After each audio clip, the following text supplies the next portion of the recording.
who used to be indifferent to environment and expected to turn in caring about environmental.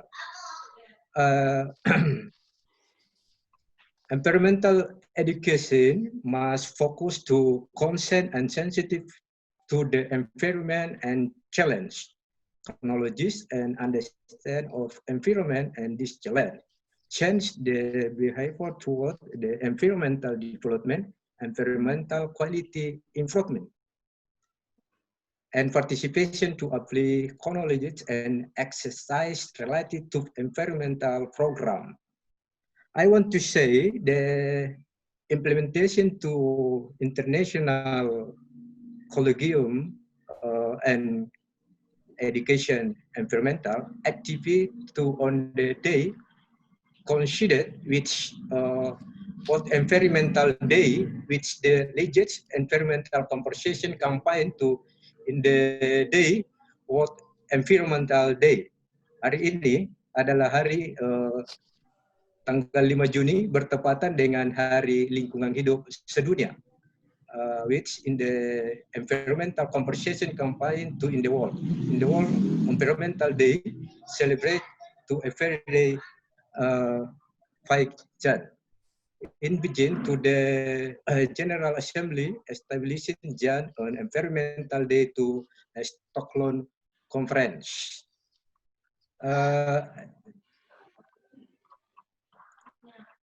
Okay, I say thank you very much because who has me time for speak, and I say thank you very much for ST Angkop Makassar because to support in the international conference to educational environmental chair Dr. Bakhtiar, and I say thank you very much for to all. Assalamualaikum warahmatullahi wabarakatuh. Thank you. Salam warahmatullahi wabarakatuh. Thank you, Dr. Natsar Desi, as the chair of ICEE 2020 for the welcoming remarks and in relation to international seminar in terms of education. Okay, now we move to our second speakers. For today, Bapak Bakhtiar Madatuang, MSI, as the head of ST Amkop Makassar. Bapak Bakhtiar Madatuang will officially open this international seminar on theme Colloquium on Environmental Education, ICEE 2020. Time is yours.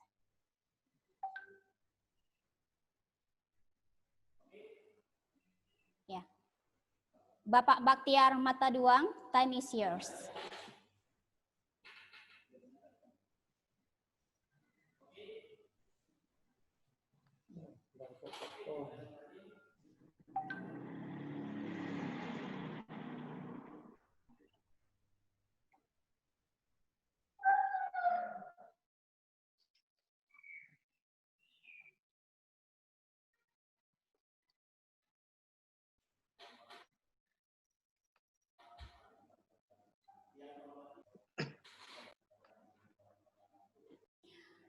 Sorry for the for the technical problems that is happening right now. Oke. Bismillahirrahmanirrahim. Assalamualaikum warahmatullahi wabarakatuh dan selamat pagi. Salam sejahtera untuk kita semua. Yang saya hormati, saya banggakan Bapak Ajun Profesor Pak Ismail Weke yang sekarang berada di kampus Sekolah Tinggi Ilmu Ekonomi Amkop Makassar. Yang saya hormati Bapak Chairman SEM, Bapak Dr. Natsar Desi, dan para kru. Yang saya hormati host pada session yang akan berlangsung sebentar, para peserta, ada juga saya melihat Bapak Profesor Antonio J. Baloni dari Brasil. Alhamdulillah pada kegiatan International Conference pada hari ini kita sangat bersyukur karena Amkop bisa berkolaborasi dengan SEAM untuk melaksanakan kegiatan International Conference pada Juni 2020 ini. Meskipun sebenarnya kegiatan ini kita lakukan secara virtual yang sebenarnya kemarin direncanakan sebelum pandemi kegiatan ini akan berlangsung secara fisik, jadi peserta datang ke kampus kita. Nah, dengan kegiatan secara virtual ini tidak mengurangi substansi dari kegiatan ini, bagaimana kegiatan ini nantinya ini bisa menjadi wadah diskus para ilmuwan muda, para peneliti, para dosen di seluruh dunia yang sempat bergabung di International Conference Samkop ini, dan nanti endingnya adalah publikasi yang terindeks Scopus. Bapak Ibu sekalian, Amkop Management and Business School merupakan salah satu sekolah tinggi School of Management Business terbaik di Sulawesi. Tahun 2018 kemarin kita berhasil menduduki peringkat pertama untuk klaster sekolah tinggi. 2019 kita masuk 3 besar di Indonesia Timur, dan pencapaian ini tidak lepas dari banyaknya kegiatan-kegiatan internasional program yang sering kita lakukan di kampus kita. Dan pada kegiatan pada hari ini kita bersyukur mudah-mudahan kegiatan ini bisa mensupporting untuk penguatan kampus kita khususnya dalam bidang human resource and research architecture. Bapak Ibu sekalian, atas nama pimpinan perguruan tinggi, Bismillahirrahmanirrahim, saya membuka International Conference pada tahun ini, pada hari ini. Mudah-mudahan kegiatan ini insya Allah akan memberi manfaat untuk pengembangan sains yang didiskuskan atau yang dipublikasikan dalam conference pada hari ini juga. Dan insya Allah besok itu akan bergabung Chairman LLDikti, Bapak Profesor Jasrudin, yang sebenarnya hari ini beliau akan membuka, tapi karena berkaitan bersamaan dengan halal bihalal Kemendikbud, yang dimana semua kepala lembaga LLDikti harus bergabung dari jam 8. Nah, makanya beliau komprim, insya Allah besok bisa bergabung dengan Profesor Popi. Prof. Popi ini, Kak Popi ini, beliau atasnya di Dikbud yang sekarang berada di Washington DC, Amerika Serikat.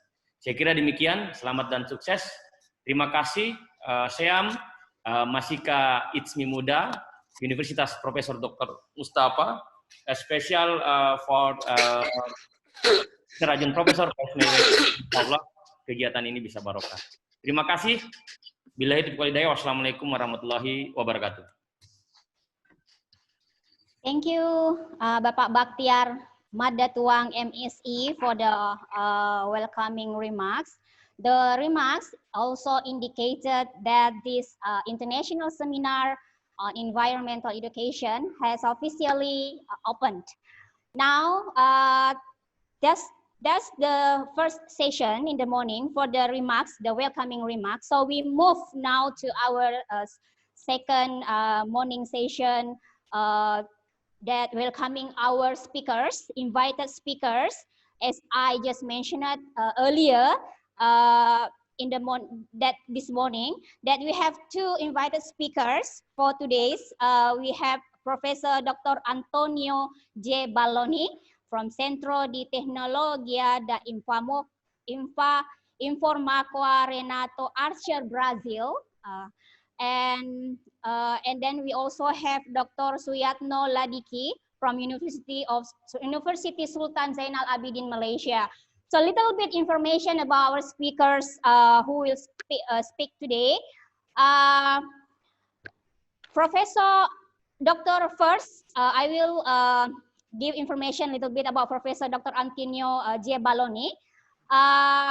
His publication focus or research focus mainly on artificial intelligence improvements, the understanding of human beings' cognition. So it's mostly about technology improvement and artificial intelligence. I hope that the information is correct, Professor Antonio J. Balloni. And and the second, we have Dr. Suyatno Ladiki. His research focus mainly on the state politics and policy, political economy and international relations. His current research is about democracy and cosmopolitans in Taiwan. So for the time, I give the first session to Professor Dr. Antonio J. Balloni. Time is yours. You have around like 40 minutes, as you already requested to the committee to give you time 40 minutes. So Professor Dr. Antonio will speak or will deliver his presentation in around 40 minutes. Okay, time is yours. Oh, hello. Can you hear me? Yes, yes. Yeah, I need to upload my presentation. I am not able to do that. Host disabled participant screen sharing. I have to upload my presentation. It's here in my computer. How can you all allow me to upload that, please? Okay. Screen. Share screen, okay? Yeah. But I am not allowed. I am not allowed. Host disabled participant. Yes, allowed. Yeah. Not yet. Would you help me? Okay. You can share right now. You are allowed.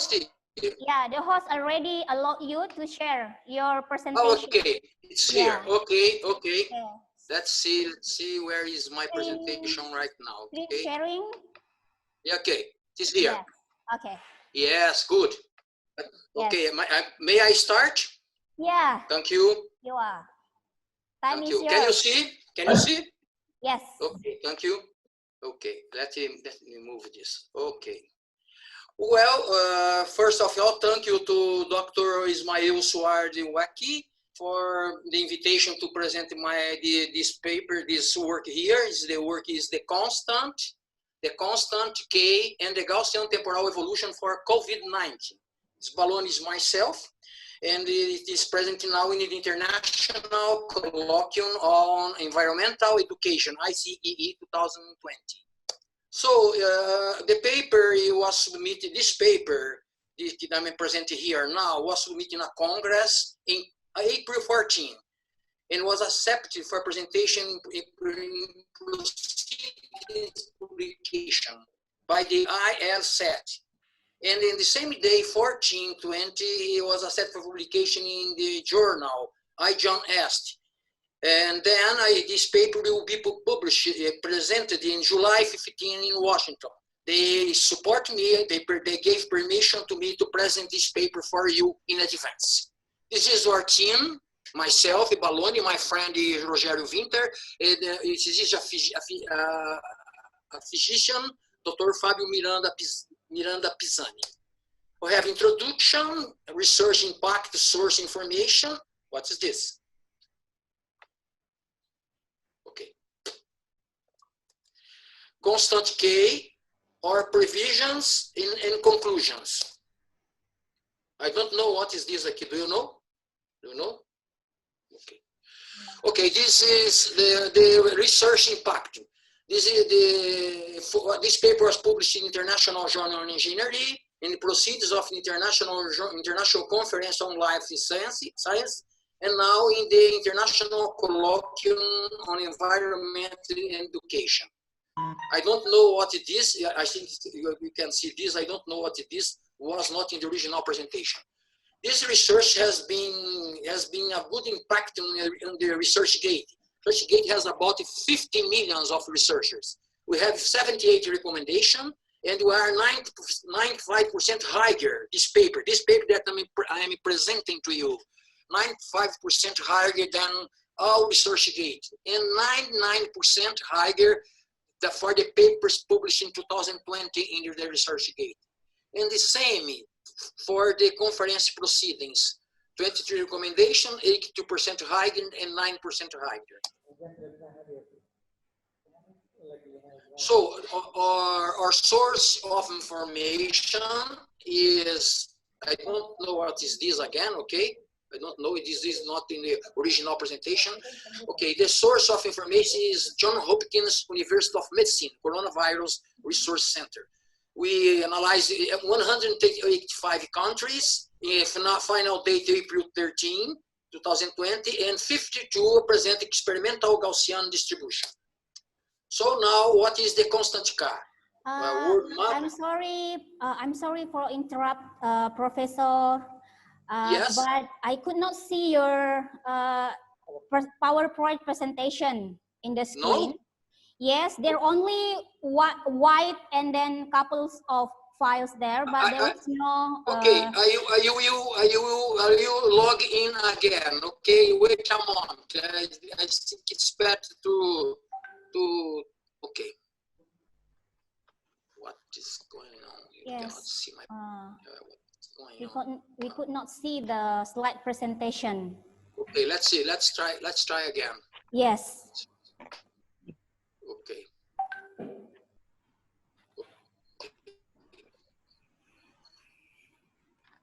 Let's try again, okay? Yes. Why is a lot of no, not this one. No.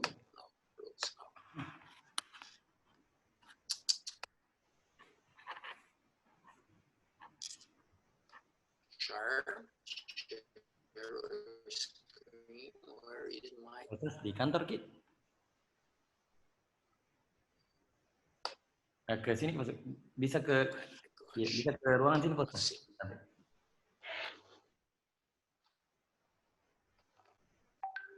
see.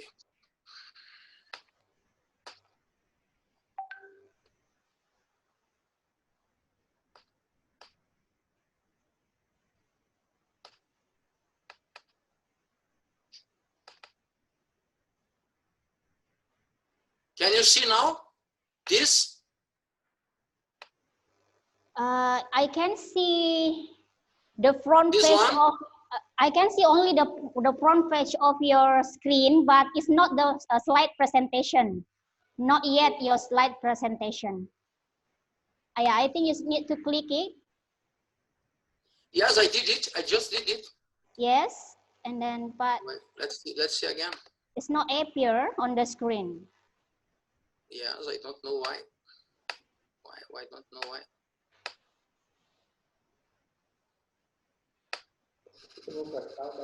Let me do the following.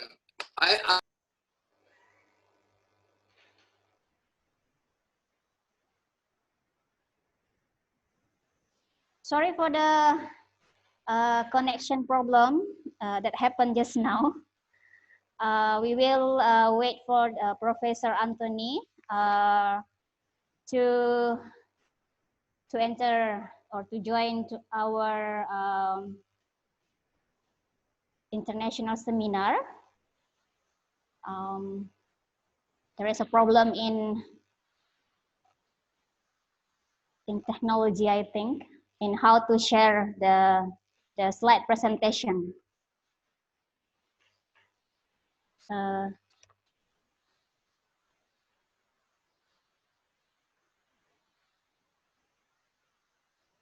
Okay. Yes.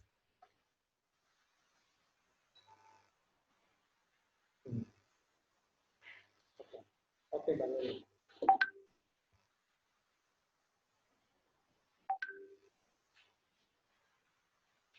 Yes, Professor. Now we can see your slide presentation on the screen. Okay. Can you hear me? Yes, yes. I can hear you, and Perfect. then I can. So I will do. Okay, I will do very fast now to recover the lost time. Okay. Yes. Okay. My name. May I continue? May I go? Yes, you may to continue the presentation. Okay, thank you. So first of all, I would like to thank you, Professor Ismail Suardi Weki, by this invitation. And I am Antonio Balloni, and I'm present this paper, The Constant K and the Gaussian Temporal Evolution for COVID-19.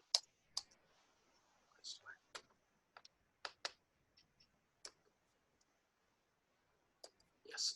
Okay, this paper was first submitted in this Congress IL set in Washington in April 14, and accept for presentation publication there. And the publication will be in July 15.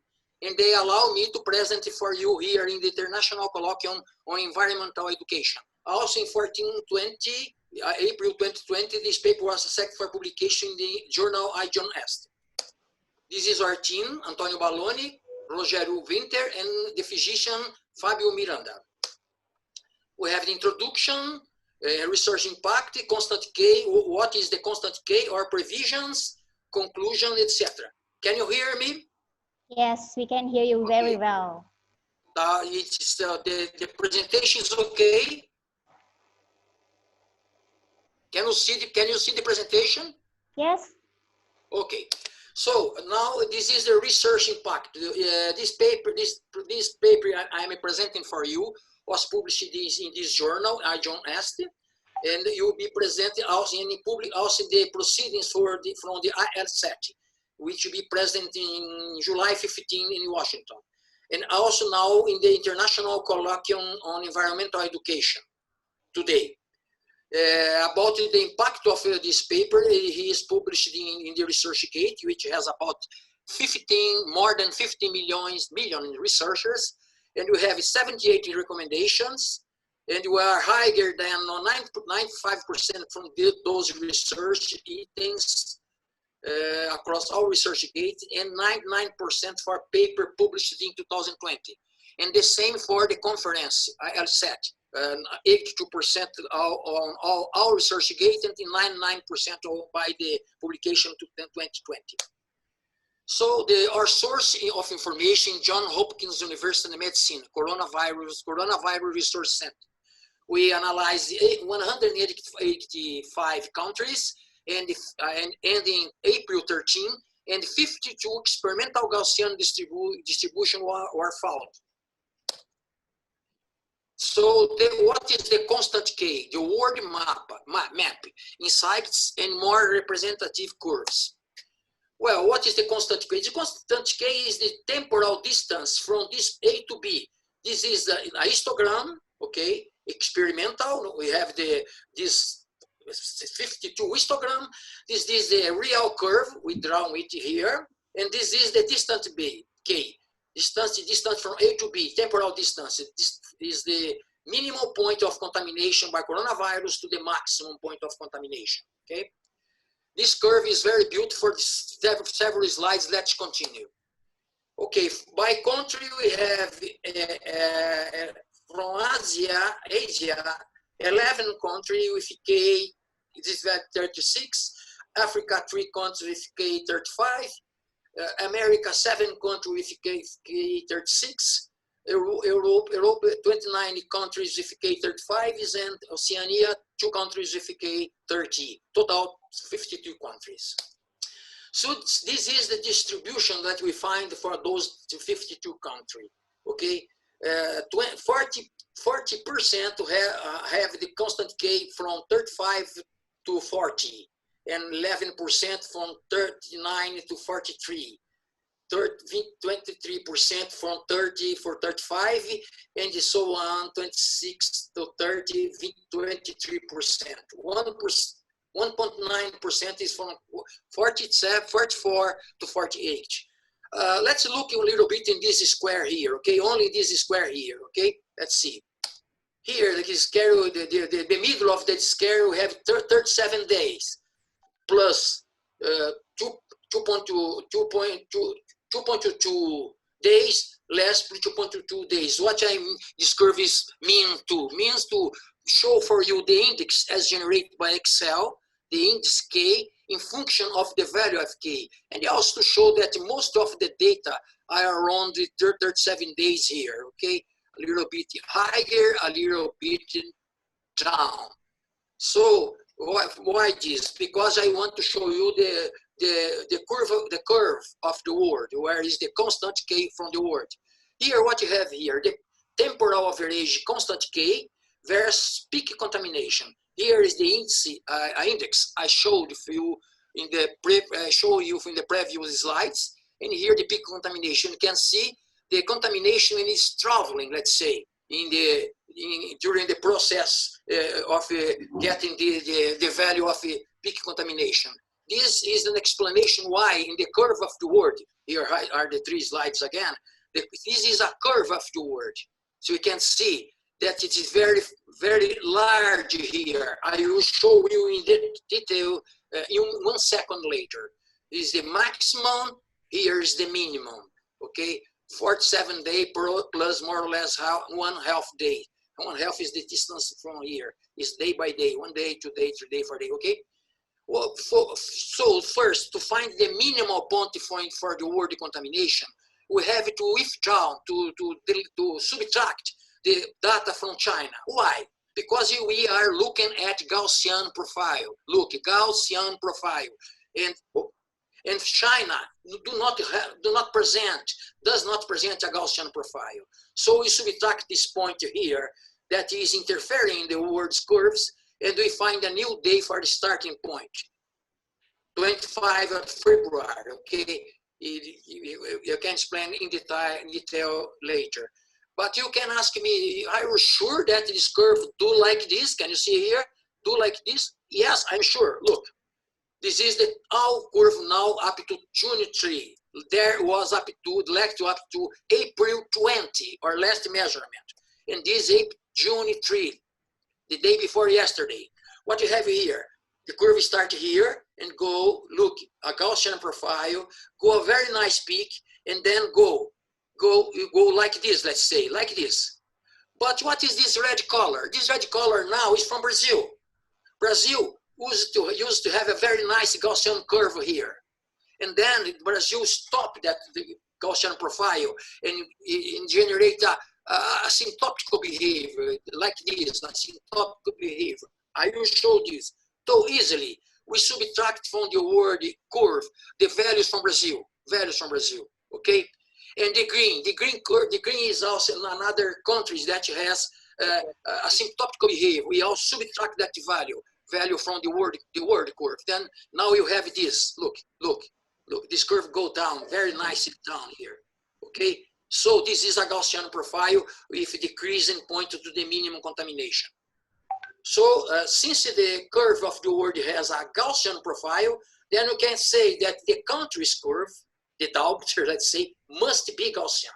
So let's discuss this in the next slide. So first insight, 52 countries, 11 countries, as I just told you, including Brazil, present the profile like this. Look here in my hand. Go beautifully, go and go again, go beautifully, Brazil curves, and then do this. Go down, and then asymptotic behavior. Very sharp, I will show you. Here it is not Gaussian anymore. Should do this, okay? So this 11 country, as I subtract this value, this asymptotic behavior from the curve of Brazil. Since here is a Gaussian behavior, okay, that's fine. So anyway, the constant K is holding for this 11 country. By the same way, we have 30 countries with a decrease of the peak here. This 30 countries do this. Look at here. Go and start decreasing like it is. Okay, but they present spikes like this. One spike with depend. Okay, it's an under-exemplification. I'll show you. That is okay. This is experimental, not theoretical one. You have spike here. Even here, we have spike here. Okay. So, and finally, the constant K is important. The time for the contamination spread is important now. In this instant, I'm talking to you. The constant K is 35. And finally, 12 countries, it's beautiful. Go like this, and then decrease without significant new spike. So let's continue.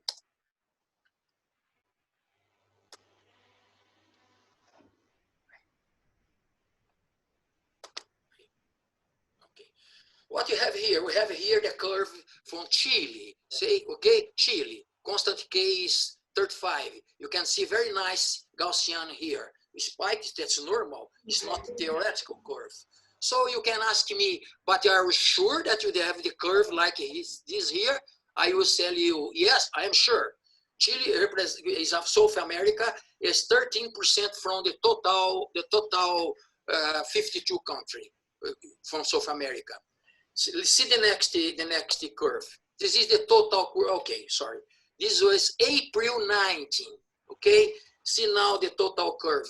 The total curve in June 3. See, the Gaussian goes, do a spike here, and then asymptotical behavior. Look, asymptotic behavior. This is not Gaussian. So what we did in the word curve, we subtract this value, okay? But the constant K, what you are looking at now from here to the peak is 35. Let's do another one. Netherlands in Europe. Europe has 56% from the total 52, 56% from total 52 countries. Netherlands was not supposed to be in this presentation because when we published the paper, we didn't use the Netherlands. Netherlands is now a 53 country. We have now more than 52. I'm showing you one country for you that is not in the paper published. But look at here, we have a nice Gaussian. So when arrives here, we didn't know where the peaks was. We have in that time, April 5, that's the fix that the peak was here, more or less 35 days. So the next slide for, oh my gosh. Sorry.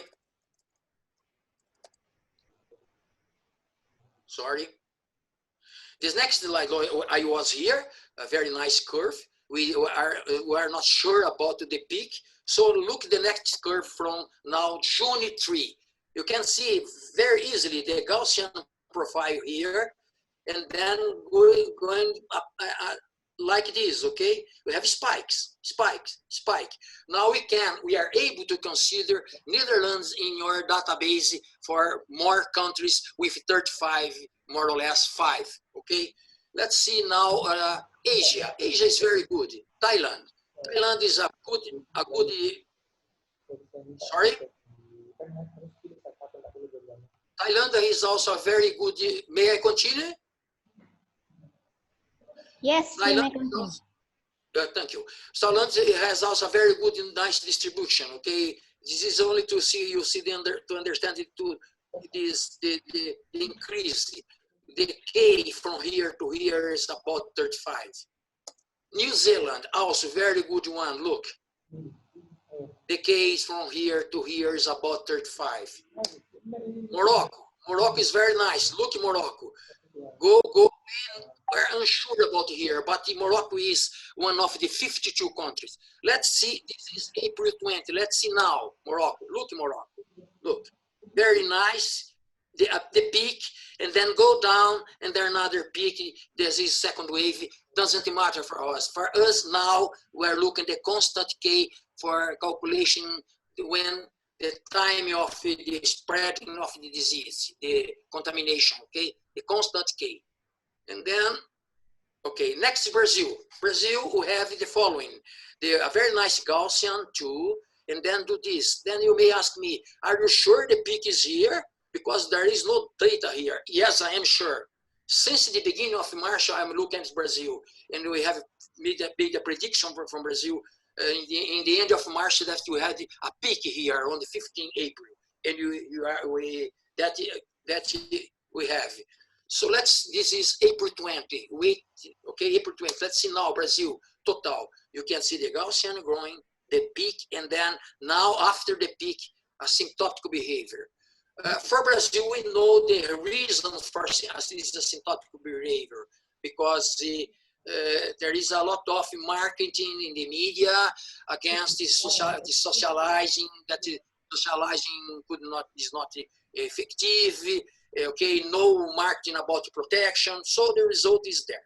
And we are in South America, and so this happens for everywhere where they do not take real care from the contamination spread. This is fully published in Brazilian media. So the next slide is our provisions, okay? Our provision is, first, we may affirm for those countries falling up in an experimental Gaussian, the decrease from contamination should tend to zero, have a tendency to zero, among 30 days to the maximum 40 days. After okay, 30 days or the maximum 40 days. This is NOx provision. We are from the peak from Brazil, 40 days later we have to go to the minimal point. Let's continue this because I think you have a question about it, but let's see. These assumptions are directly correlated with a public policy adopted by each country regarding the role for the quarantine or social distancing. If you do not do that, this is not going to work. You are not going to have 30 and 40 days to the minimum point. No. I show you this next. The real zero contamination takes a while to get to a null. If no proper care, personal safety, such as reduced socializing or increases this social distancing, and as well using tools as mask, everything that you must use, cleaning your hands and so on. So conclusion. A conclusion is we have presented for you a very simple and straightforward method applied to a histogram with Gaussian tendency. Gaussian tendency for calculating the spread of COVID-19 or constant K from zero, first contamination to the maximum contamination. Hello?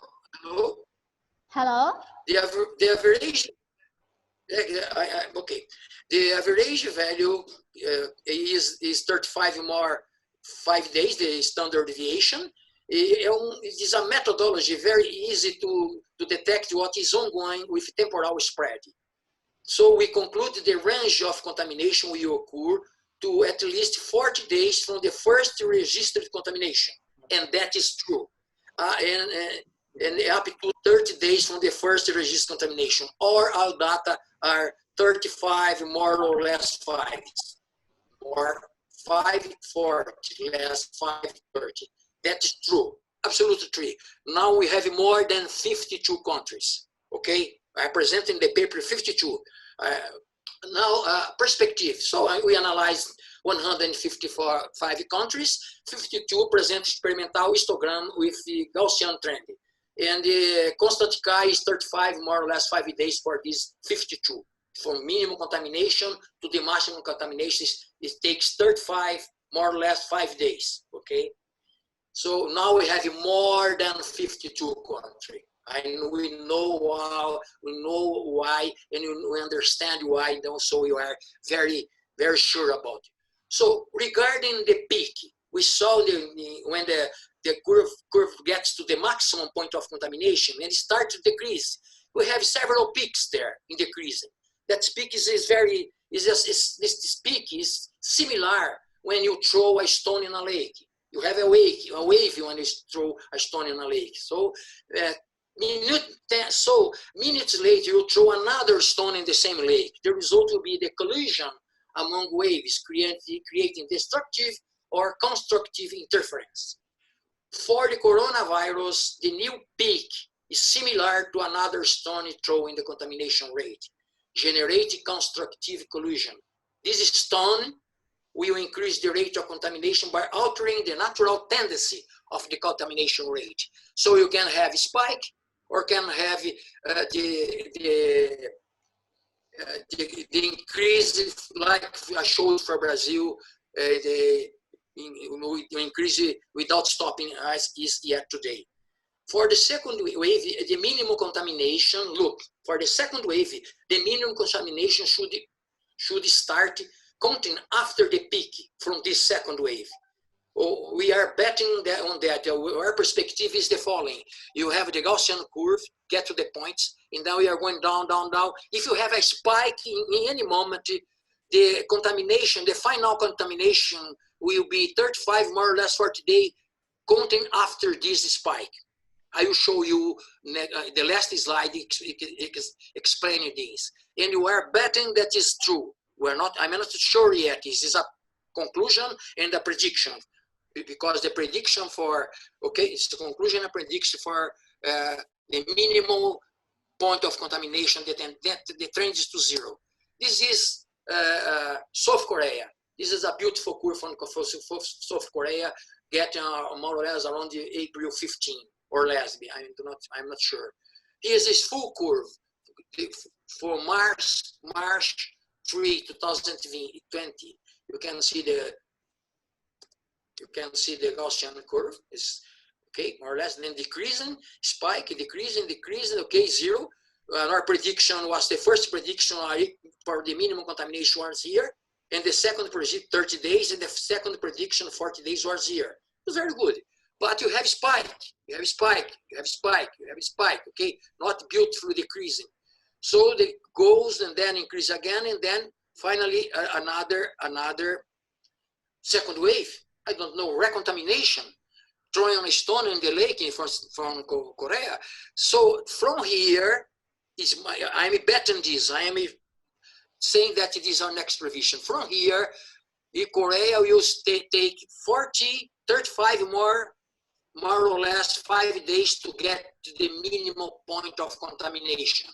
From here, not anymore for here, because you have spike, and here a new very small spike. From here, we're going to zero, trending to zero. Okay, surf for sure less than this value here. There are about 40, 30, 20. Here will be the zero from here to there. The minimal 30 is very small. Let's see. Let's wait. Okay, sorry, I have rushed in my presentation. Okay, I'm yours to question and answer any question you would like to do. If I know, I use answer. Okay, thank you so much, Professor Dr. Antonio Giabaloni, for the presentations. Before we go into the question and answer sessions, I think there are a little bit information that we can jot down from the presentation just now. I think it's very interesting. There are several interesting points that we need to remind here. Is about I mean the point that what Professor Dr. Antonio said just now is about the contamination and the peak, and how this contamination has contributed significantly to the shape of the curve throughout the world. As has been said by Professor Dr. Antonio, that the curve has been rising significantly in so many countries around the world, and then the curve is has a variations peak. For example, you say just now about there are like 11 countries have yes. the curve trend having the decrease like after the peak and then decrease. So I think it's very important point to say here is about about there is a trend where is this COVID-19 decrease, and then after that there is a peak after the there is a peak after the decrease, and then after the peak then the trend the trend go down again, and then we should be careful in this curve, in this trend. Yes. Okay. I think and there are several also points that has been made by Professor Antonio here in relating to the histogram and Gaussian profile in terms of constructive collision that has been said in your presentation. Now you say that about like the stone, when this COVID-19 is like in situation in a beach, for example, when you throw a stone in the beach, there is a wave, and then after you throw again the second stone, the collation will be happening there. So it's like must be a lake, because in a beach you have a very non-linear phenomenon together. If you throw a stone in a beach, the wave from the beach will not allow to see the wave. Must be like the coronavirus spreading in silence. Okay, if you disturb this by stimulating the people to not protect themselves, or by stimulating not using social distance, if you stimulate that, so you are throwing a stone in the lake. You are making the contamination rate go differently than what should be a normal one. So if you look at the other countries that have a very nice public policy, you can see that the curve goes down. Korea is a good example. Look, Korea. Can you see? Go down, down. Because this disease is not easy. We have to take care because it is not easy. Down, then it increase, and then down, then okay again. If they take care from here, 35 more or less 5 days, we have a minimum like this, more stable minimum. But if they do not take care, okay, the problem is already is not here anymore. The problem will come back. Korea is a very small country, respectfully, with very respect. Brazil is very huge, to 200 millions. So this peak in Brazil, a second wave in Brazil will be very, very big. Very. We have to be careful. Brazil, even Korea. Okay, sorry. Yes, please. Thank you. I think as I have many questions would like to ask you, I also predict that all of the participants who joined our international seminar today also have questions that they want to ask you. Okay.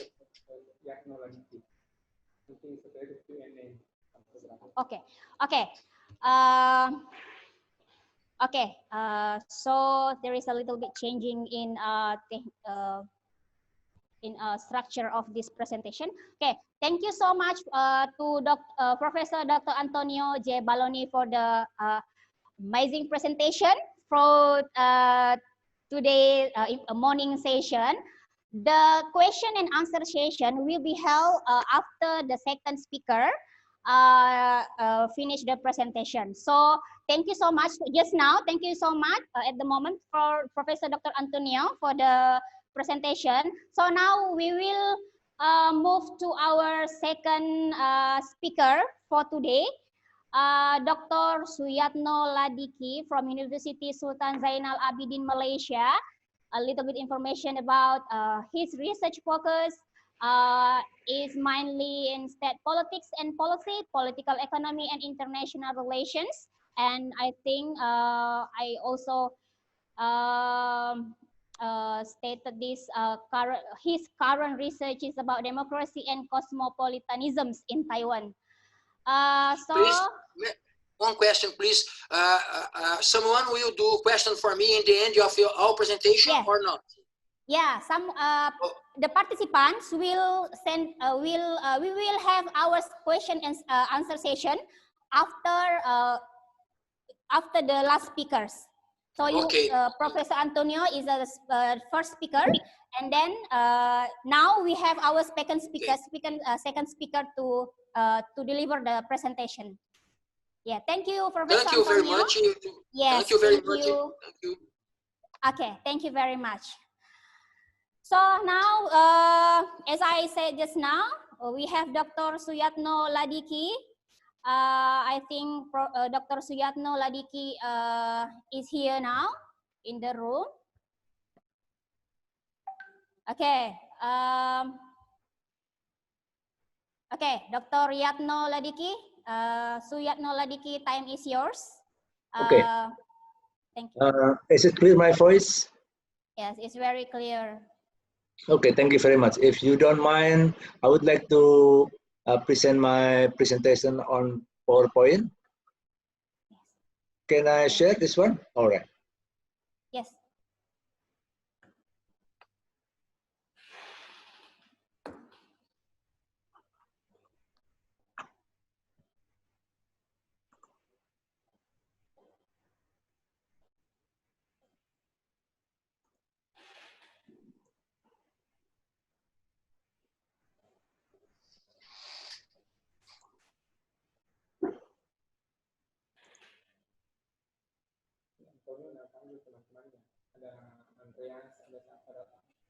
Okay, is it clear my PowerPoint?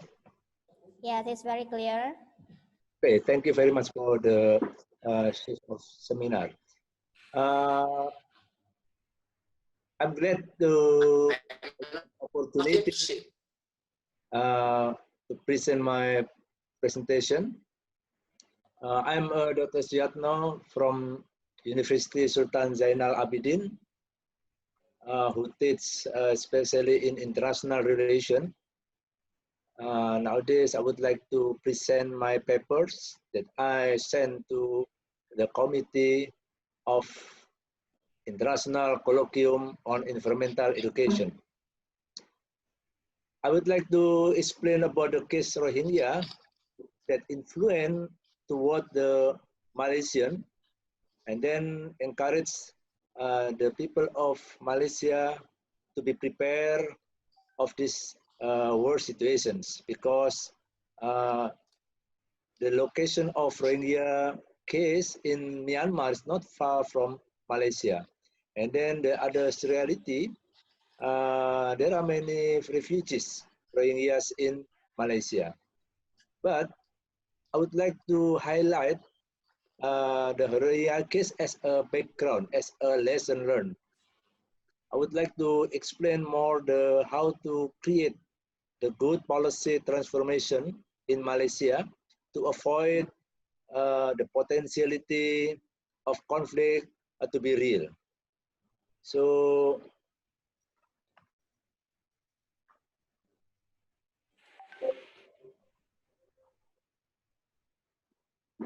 in this paper or in this presentation, there are 4 points that I would like to explain. First, of course, I will share information about the background of Rohingyas.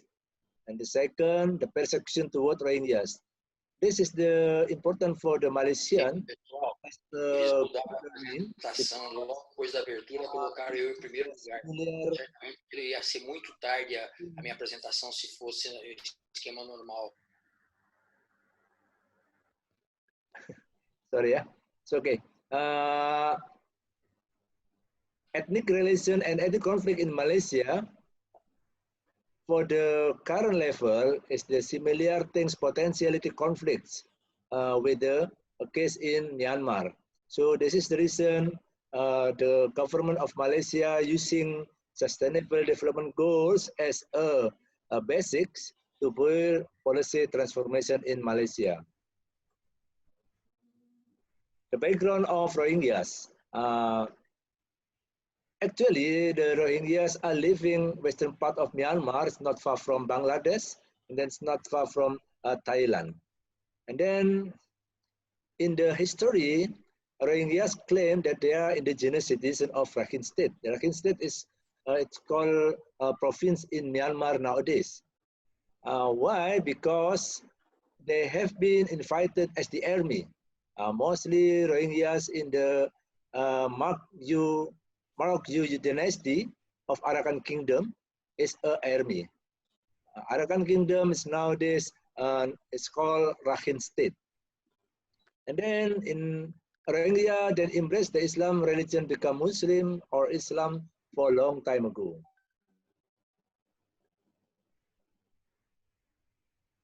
At the time, Rakhine State is not part of Myanmar, but it was under territory of Marokyu dynasty that includes some of part of Bangladesh. This is the part of the Rakhine State that will be conflict between Myanmar and Bangladesh. The persecution, the history of persecution in Rohingya or in Myanmar is, has a long route for the long times, especially in the British era. The Rohingyas are not allowed to hold a single hold position. And then the plight of the Rohingyas to improve when Myanmar achieved its independence from Britain. And then the British gave the war's legacy for the Myanmar as Rohingyas as a problem of history. This is the reason why Myanmar improved the plight of Rohingyas.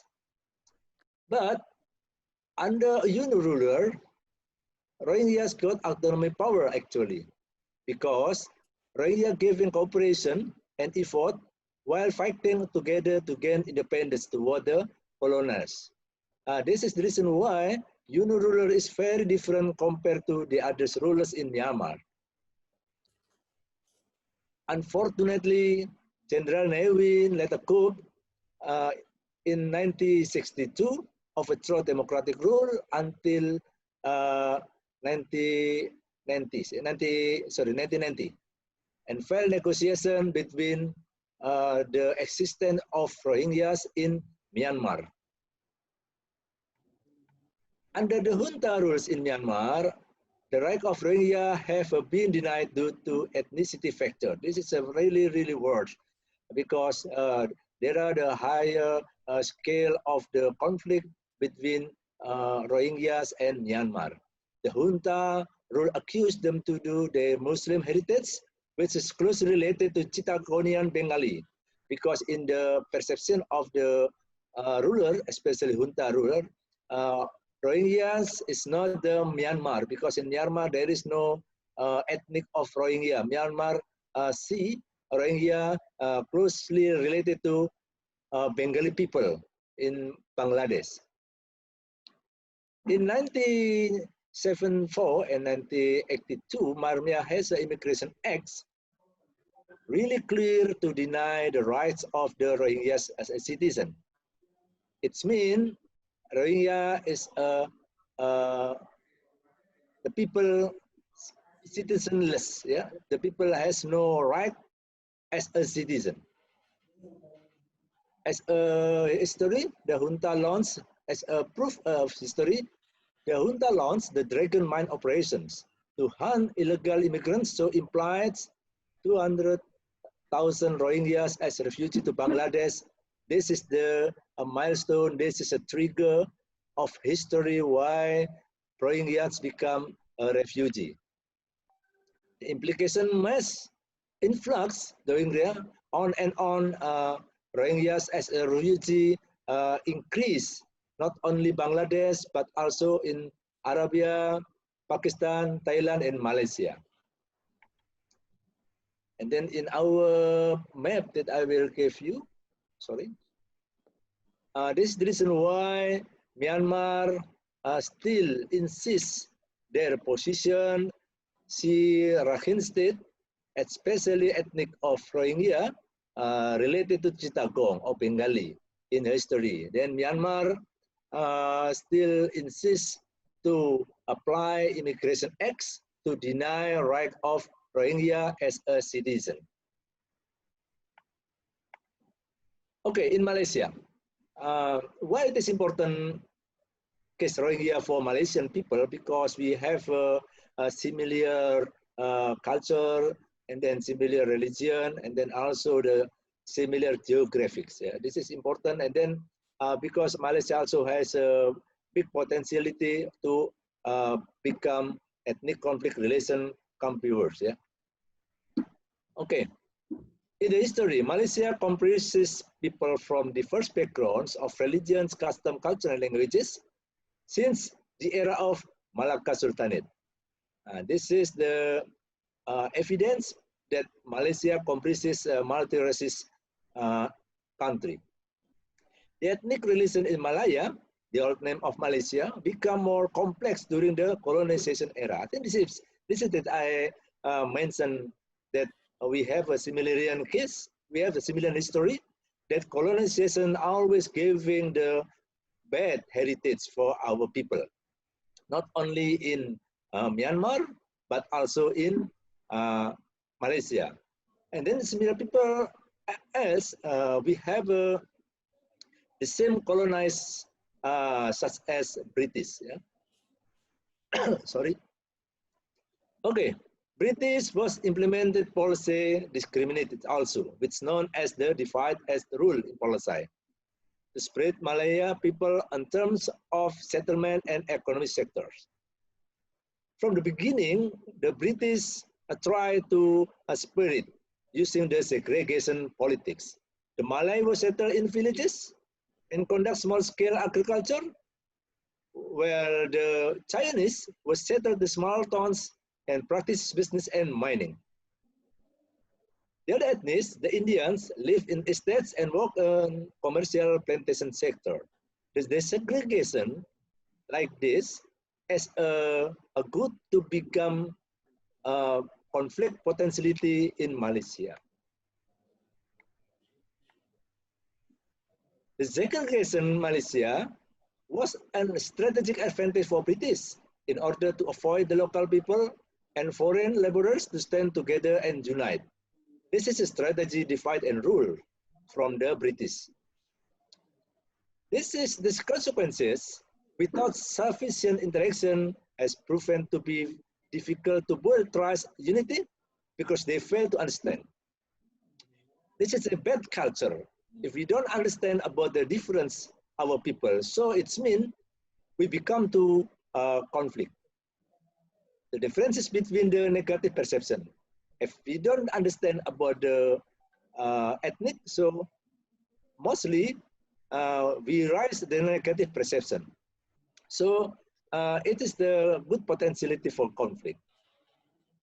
The peak tragedy in Malaysia, especially in May 13th, is considered the peak of ethnic conflicts between Malay and Chinese.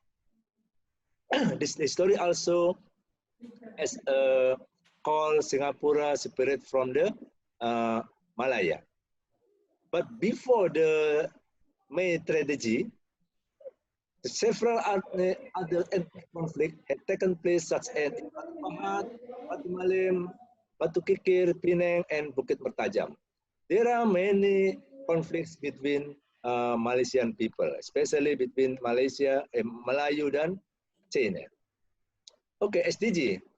The government using SDG as a basis for the development goal, because SDG, according to UN General Assembly, define is development that meets the needs of the present without compromising the ability of future generations to meet their own needs. This is a background of the government of Malaysia to build development in Malaysia. In SDG has 17 goals that need to be implemented to end poverty, to protect the planet, and to ensure that all people enjoy peace and prosperity. There are important keywords such as to end poverty, such as people enjoy peace and prosperity. So the peace is one of important of SDG. Relating to the ethnic conflict around the world has caused a destructive impact and a country's development, especially affecting economic growth and often resulting in long-standing grievances that can last for generations. Sorry, wrong mistake. Therefore, peace process the important factor that can support the SDGs initiative in country. In Malaysia mindsets, peace is very important. Stability is very important because we don't have peace, so it means we cannot develop our country. And then using SDG as a basic policy, so government Malaysia try to transform policy. First, we can see as Satu Malaysia, with its motto entitled People First, Performance Now, rakyat didahulukan, dan prestasi diutamakan. And then the government also strong build the institution. It's called Department of National Unity and Integration, was established in order to deal with ethnic relation in the country and create substantial effort for reconciliation. This is the important institution as a political institution in Malaysia, try to create substantial effort for reconciliation between Melayu, China, and India. And then Rukun Tetangga, I think similar with Indonesia, RT, RT as a community organization in Malaysia representing community-based peace building approach because it is important to encourage the bottom line to improve their ethnic relations, to support the Department of National Unity Integration, and then the good cooperation between the top level with the bottom level. It's called combination top-down and bottom-up. This means policy transformation of Malaysia government try to eradicate conflict in our country. It's called Satu Malaysia, rakyat didahulukan, pencapaian atau prestasi diutamakan. It's called Department of National Unity and Integration. And then we also have RT, membudayakan perpaduan, meraihkan kepelbagaian, cultivate unity and embrace diversity. Three things is very important as a pillar to construct a good peace and prosperity in Malaysia.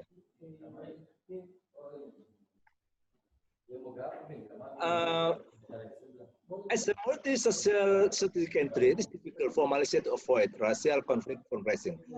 Learning from the Rohingya, or learning from the Myanmar control or manage the Rohingya cases, Malaysia try to understand about how it's important to implement policy transformations as a tool to eradicate poverty and restructuring of society, especially to manage or to eradicate conflict using the new economic policy. This is the reason why in Malaysia, economic gap can be closed. We can we can push the GDP per capita, and then we can try to build the peace condition for the good development. In addition, the Rukun Negara or National Pledge were introduced in order for all ethnic groups in Malaysia to be able to have a shared sense of identity and to have same national philosophical principles irrespective of ethnicity. This is the National Pledge. Important for the Malaysian to understand how is important shared identity and the same national philosophical principle to be a Malaysian people. This is as a proof from 1984, Malaysia can reach the decline of poverty, and then also I think so can found the little or the less of poverty in Malaysia today. And then, but unfortunately, we have to realize that mostly Malaysian people still have a mindset as a conflict between them, within them, between Malaysia and China and India, still a big potentiality. Malaysia still worries, especially people of Malaysia still worries in crucial political or ethnic conflict in our country. Okay, this is a conclusion. Malaysia need to take a precaution and learn from the persecution in Rohingya resident in order to ensure that ethnic conflicts are not repeated in Malaysia. This is the good learning, the good lesson from the Rohingya cases, because we also have Rohingya refugees in Malaysia come to be a problem if we cannot manage in a good condition. Especially the rural government as an independent party in managing the ethnic relation in Malaysia insufficient.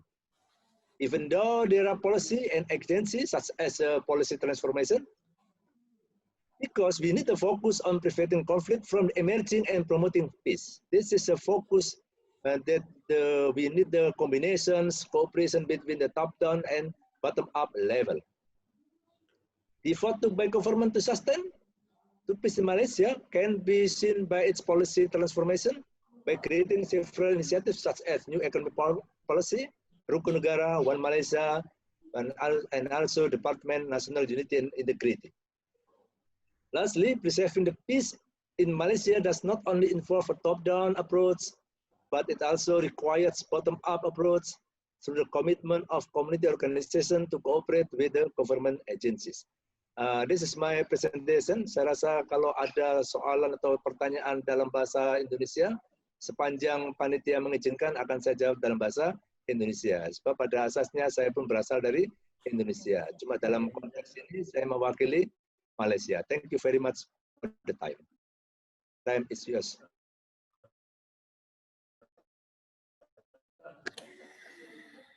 Dr. Suyatno for the okay, thank you, Dr. Suyatno Ladiki, for a very great presentations about the Rohingya persecution. Before we move to the question and answer session, I have a little bit statement here in regards to what Dr. Suyatno already been presented just now. I think it's very interesting to talk about persecution of Rohingya, because in Malaysia,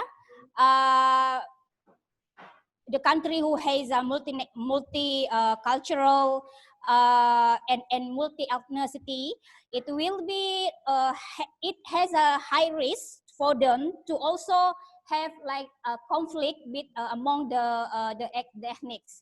So what's actually happened in Rohingya in regards to Rohingya ethnicity, actually it can be a lesson learned for Malaysia government to do something, or in terms of promoting peace. In other that the three ethnicity like India, China, and Melayu can live peacefully like that in regards of the political context and so on and so forth. So I think we have to all the participants, we already heard from two of our speakers, invited speakers for today. So if you have any question, as I just just said in the beginning of the presentation, so now after the speakers already finished their presentation, I will open the question and answer sessions. So if you have question, you can ask. Probably there is a button in this Zoom. You can say the raise hand. Yeah, you can raise hand or write down in the chat room if you have any question to both of the speakers. If you have question to Professor Dr. Antonio J. Baloni, you may please don't forget to write the question it addressed to Professor Dr. Antonio, as well as if you also have a question to Dr. Suyatno Ladiki, please write that the question is addressed to Dr. Suyatno Ladiki. So jika teman-teman punya pertanyaan, bisa bertanya sekarang kepada kedua pemateri kita tadi. Ya.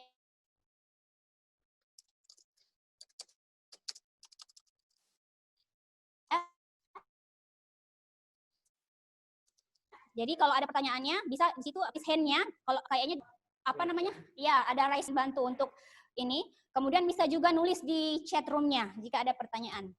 Oke, silahkan.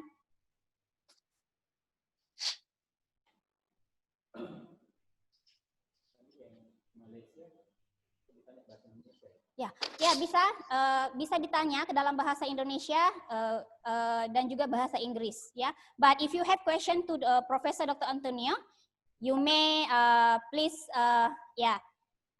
ask in English. But if you have question to the Dr. Suyatno, you can ask in Indonesia. Okay, any please question from all the participants?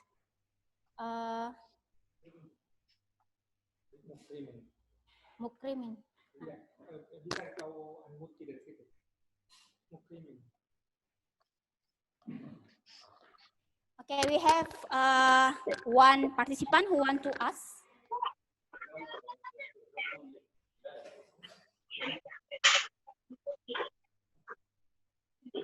Okay. Bapak Mukrimin, you are now on mute. Please, if you have question to both of our speaker, you may ask. So. Okay, thank you very much. I have a question for Professor Antonio from Brazil, and it's very interesting your presentation. And then I would like to ask you, because based on your presentation about you present us the graphic of the coronavirus trends around the world, including in Europe, in America, and also in Asia. But I'm interested about your own country in Brazil, because as we know, Brazil has a highest number of coronavirus rates. I was wondering, is there any correlation why Brazil has a highest number in terms of coronavirus? Brazil has, you know, certain condition why Brazil has high coronavirus rate.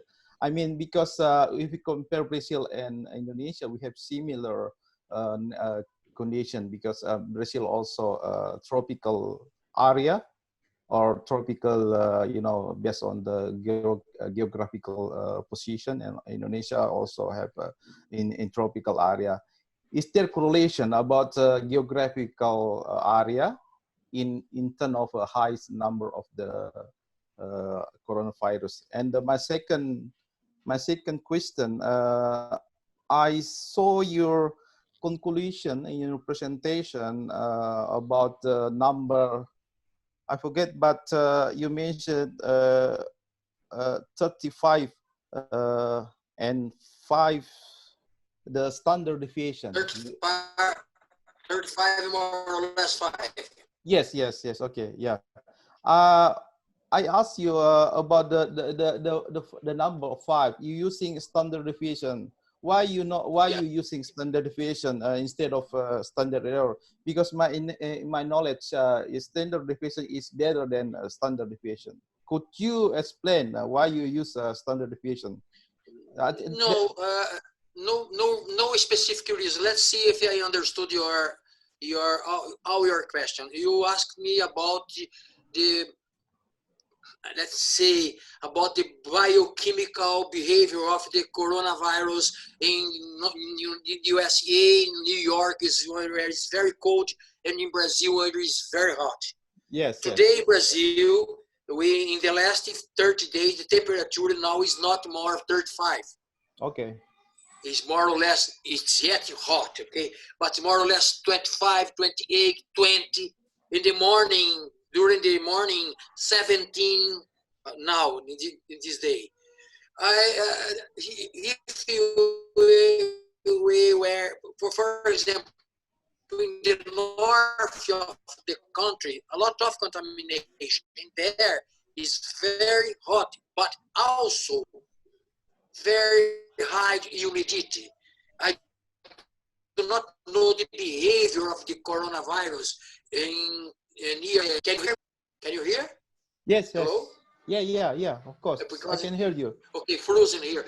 I do not know the behavior of coronavirus. Only I did was to look at the curves and see the Gaussian profile, and so I would like to see the average value and the standard deviation, nothing more. Maybe a new work with a more accurate statistical control we may be done by who interested in that. Apply the same methodology.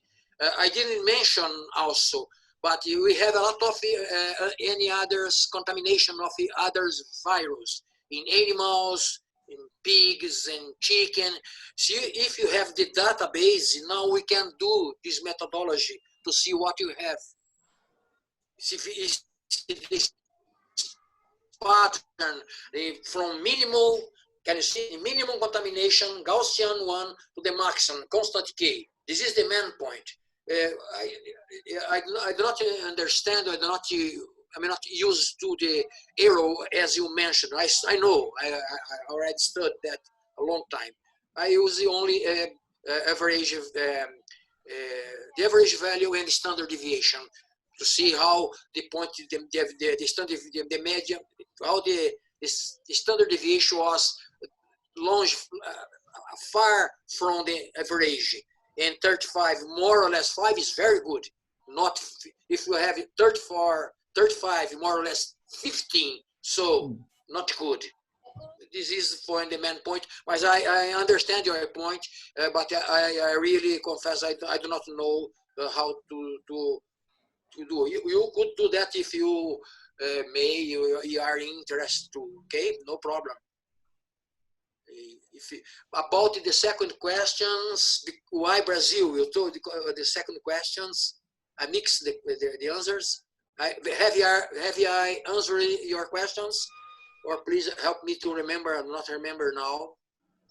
Is it are there correlation about geographical position of Brazil? Oh. Why Brazil has a high? No.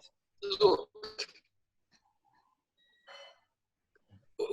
what I'm going to say is like a box, has several possible reasons.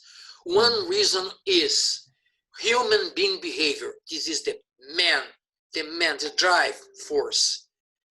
If you can say to one that believes in you that do not worry, and then you are going to not worry.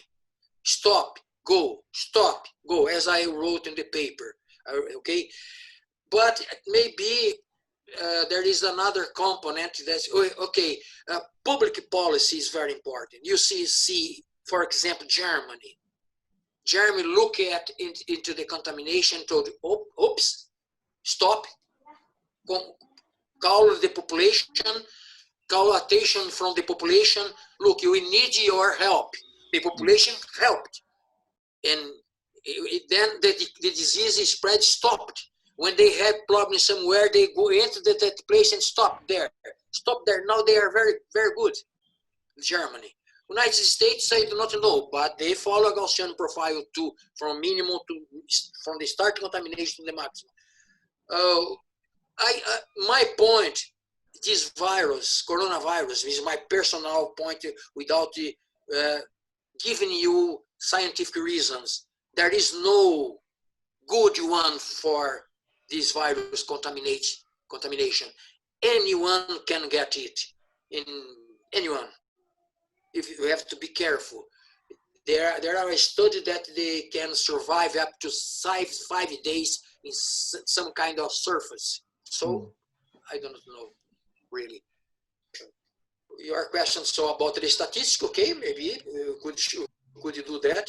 Now we have more than 52 curves because we are afraid to use some curves now because the asymptotical behavior, do you know? Remember Gaussian, and then here and then Brazil, a lot, 11 countries do this. The other ones like this, can you see my hands? Like this, and then spike, always going down.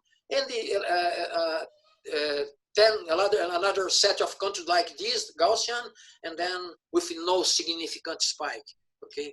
The point is why we have Gaussian, nice, and then start, and then this is one point we have to, we were afraid. Now we can understand that it is Gaussian from minimum to first contamination, the maximum contamination is okay. This is the point, okay, 35, more or less 5. Maybe the significance of this, another statistical analysis, maybe with more countries, now we know we can now find more countries because we know the behavior, okay? We have the curves from all countries from the beginning of from up to 20 of April. We have saved the print screen from all countries. So now we can look there and look now and see. Okay? Okay. Yeah. Okay. I hope I have answered your concerns. If not, ask in another way, and I can try to do my best. Okay, thank you. Thank you for Pak Mukrimin and also Professor Antonio for the answer. Now we move to the other participant who want to ask a question. So here in the chat room we have Ibu Ida Zahara Adiba who want to ask question to both of Professor Anthony and Dr. Yatno. The host, probably you can unmute Ibu Ida Zahara. Ibu Ida dan setelah ini mengajar.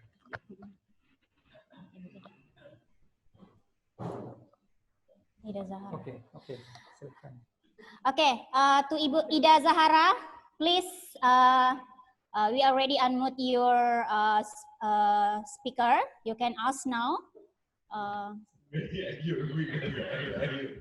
Ora, aku sinyal putus-putus ngono, ora iso omong.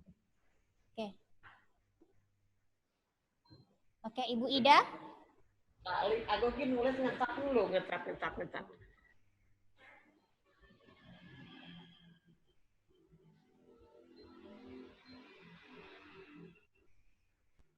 Ibu Ida, sudah di-unmute Ibu? Sudah bisa bertanya? Okay, Bu Ida, we already unmute your speaker. Now you can ask the question that addressed to both of the speakers today. Okay, di sini, okay, thank you, Bu Ida. So, Ibu Ida already wrote the question in the chat room to both of the speakers today. So there are two questions addressed to one to Professor Anthony and second to Dr. Suyatno. So I will try to read the first question that addressed to Professor Anthony. She wrote here, how far that she wrote in Indonesia, so I will try to translate it to Indonesia. Okay, this question is addressed to Professor Antonio. Okay, the question is, how far your university and the local government in terms of to prevent this COVID-19. So the question is how far, how your university and the local government, I mean the strategy. What is the strategic action that has been taken from your university and from the local government in terms of to prevent this COVID-19? I think that's the question to Professor Antonio. And the second question goes through Dr. Yatno, but I will read it later. So please, Professor Antonio, you may answer the first question. Okay, thank you. Thank you.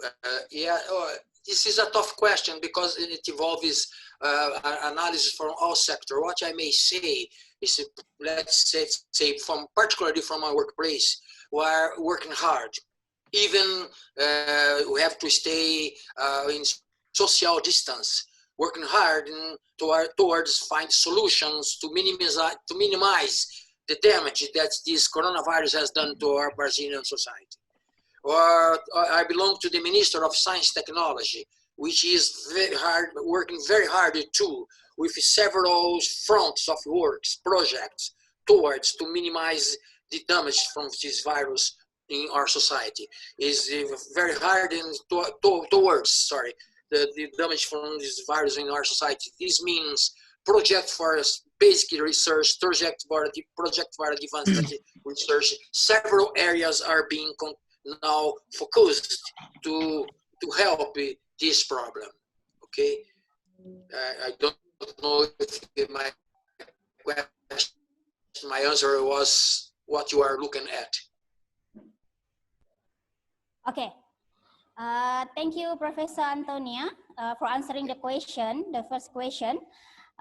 Then we move to the second question from the same person. So the second question goes to Dr. Suyatno. So I will use Indonesia. Bapak Suyatno, ini pertanyaan kedua untuk Bapak. Pertanyaannya adalah bagaimana COVID-19, bagaimana? Oke, pertanyaan itu adalah bagaimana keterkaitan COVID-19 ini terhadap research di perguruan tinggi atau university Bapak Dr. Suyatno ini. Terima kasih. Pertanyaan bagus sekali ya. Jadi saya boleh jawab bahasa Indonesia ya? Ya. Oh, you insist in Indonesia also. Oke. Pemerintah di sini pendidikan semua sentralisasi ya. Jadi mungkin agak berbeda di Indonesia. Di Malaysia semua perguruan tinggi atas kontrol Kementerian Pendidikan Tinggi ya. Kalau di kita mungkin atas kontrol dari Nadiem Makarim. Oleh karena itu untuk konteks ini semua bersifat semua bersifat menunggu apa arahan pemerintah. Dalam konteks COVID ini, ketika kami diminta untuk tinggal di rumah, stay home, dalam kebijakan PKP atau MCO, Movement Control Order, sejak 18 Maret hari itu. Dalam konteks ini, research misalnya, pemerintah terus memberikan peluang untuk research yang berkaitan dengan COVID. Kalau tidak salah, 3 minggu atau 2 minggu selepas diberlakukannya PKP ya, bukan lockdown tapi semi lockdown lah. Itu kemudian kami diberi banyak sekali peluang untuk research, diberikan kepada seluruh kampus di negeri terutama. Jadi itu yang pertama. Yang kedua adalah kampus diminta untuk dipush untuk membuat creativity, bagaimana menangani situasi seperti ini. Karena memang semua top down, jadi kalau sudah lockdown, sudah diminta di rumah, kampus dilarang datang, dan kami pun baru sempat masuk kampus itu 2 minggu yang lalu, seminggu sebelum raya. Sebelumnya sama sekali dilarang, meskipun dosen. Kecuali yang punya jabatan dan ada alasan, itu pun harus ada surat atau persetujuan dari rektor. Jadi saya tidak masuk kampus itu kurang lebih 1,5 bulan, hampir 2 bulan. Nah, baru 2 minggu yang lalu karena apa? Karena kuliah baru dimulai minggu ini. Ya, minggu ini dimulai, itu pun secara online. Jadi selama itu kampus diminta untuk membuat banyak sekali kebijakan yang berkenaan dengan PDP kalau di Malaysia. Kalau kita belajar, proses belajar mengajar. PDP ini pengajaran dan pendidikan. Pengajaran dalam pendidikan. Kami dipaksa untuk membuat satu banyak sekali terobosan. Dan kadang-kadang dalam kaitan COVID ini, kami pun diminta untuk membuat satu formula bagaimana caranya untuk mengatasi masalah-masalah mahasiswa yang ketika tidak boleh balik kampus. Sebab apa? Sebab ketika lockdown diberlakukan, mahasiswa dalam keadaan libur. Dalam keadaan libur tengah semester.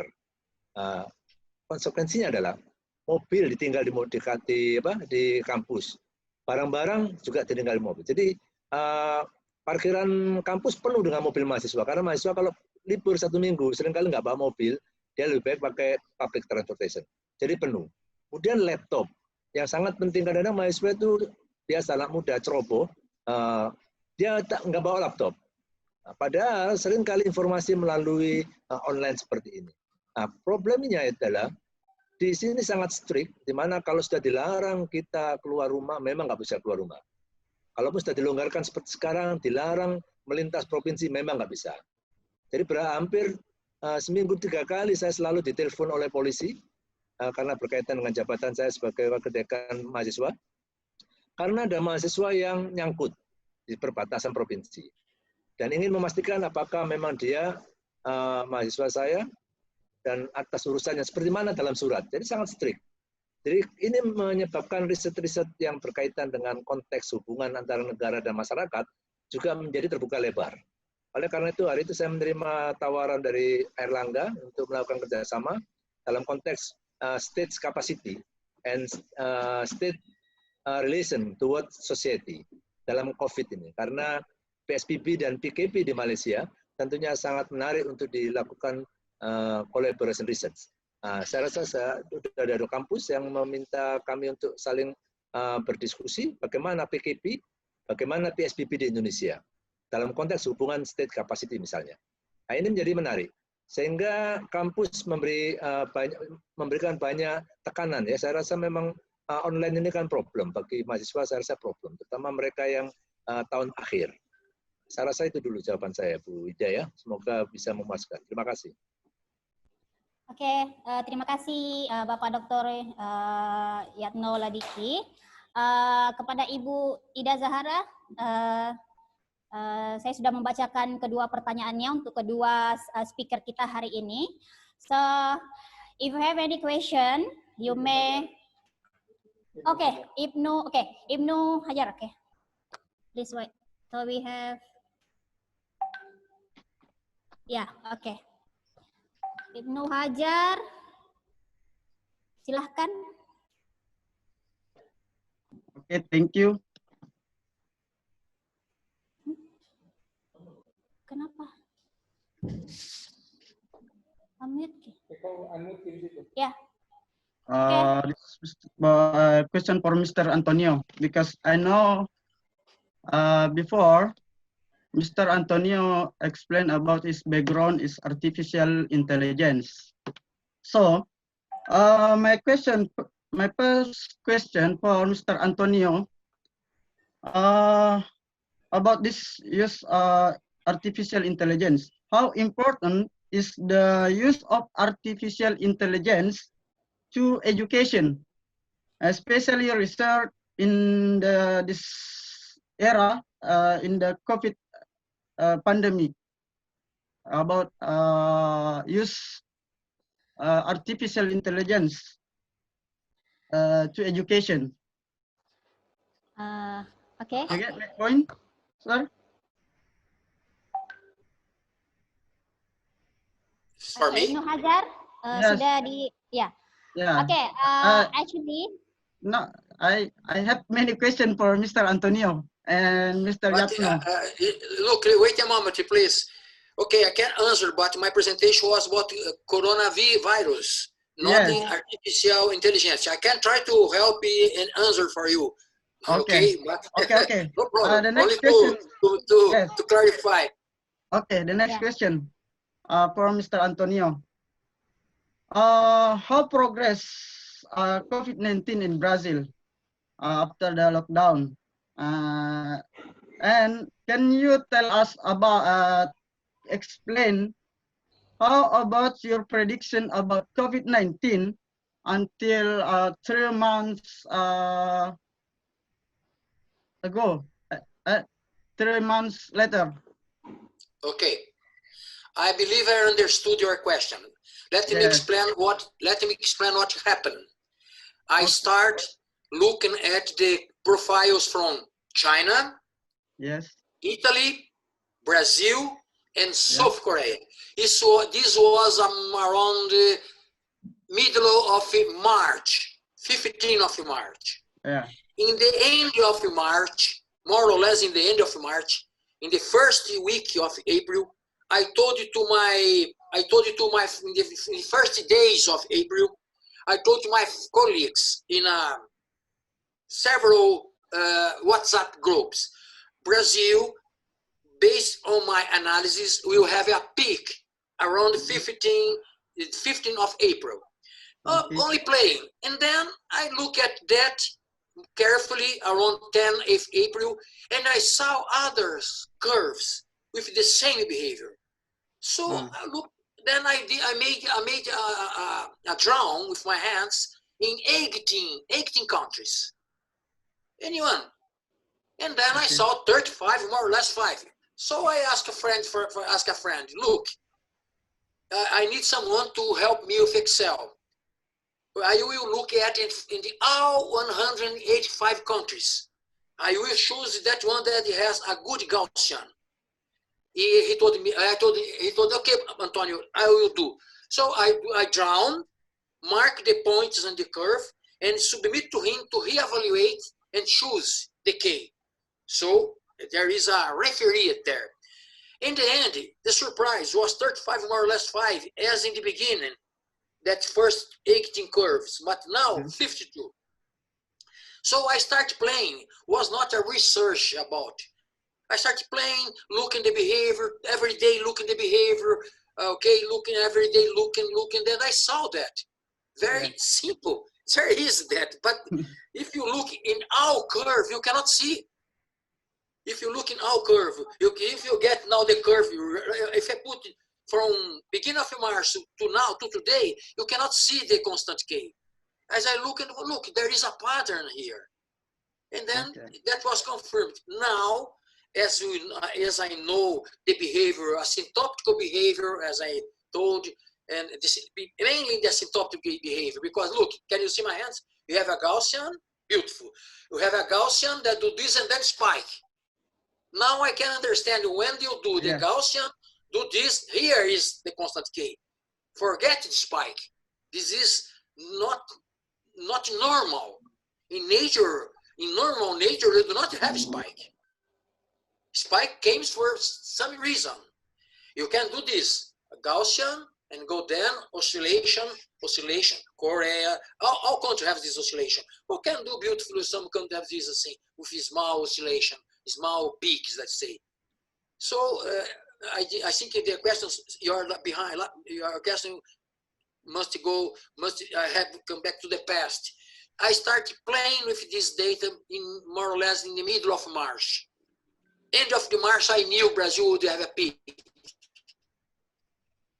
But for friends, not a scientific peak. 10 of yes, more or less first week of April, I saw, look, I have something with very, very sharp trend toward the constant K. And then, okay, I work hard in all countries. I have to do this very fast because someone will find this also.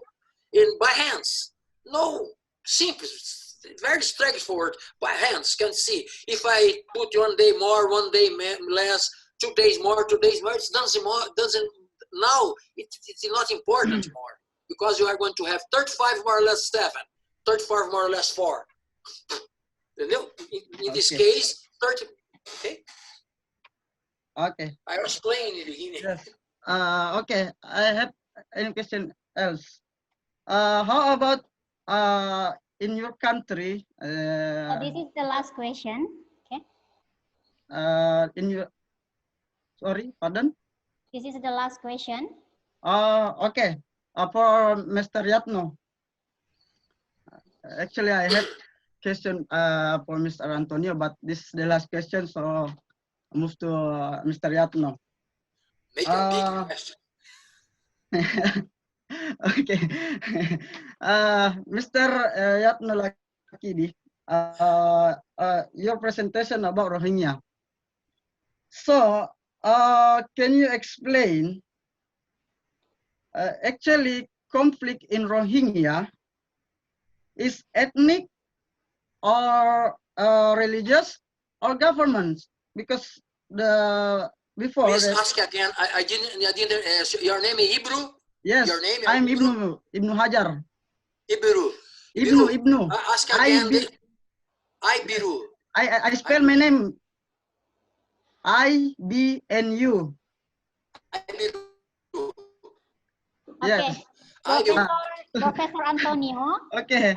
This second question is not for you. It's goes to Dr. Yatno Ladiki.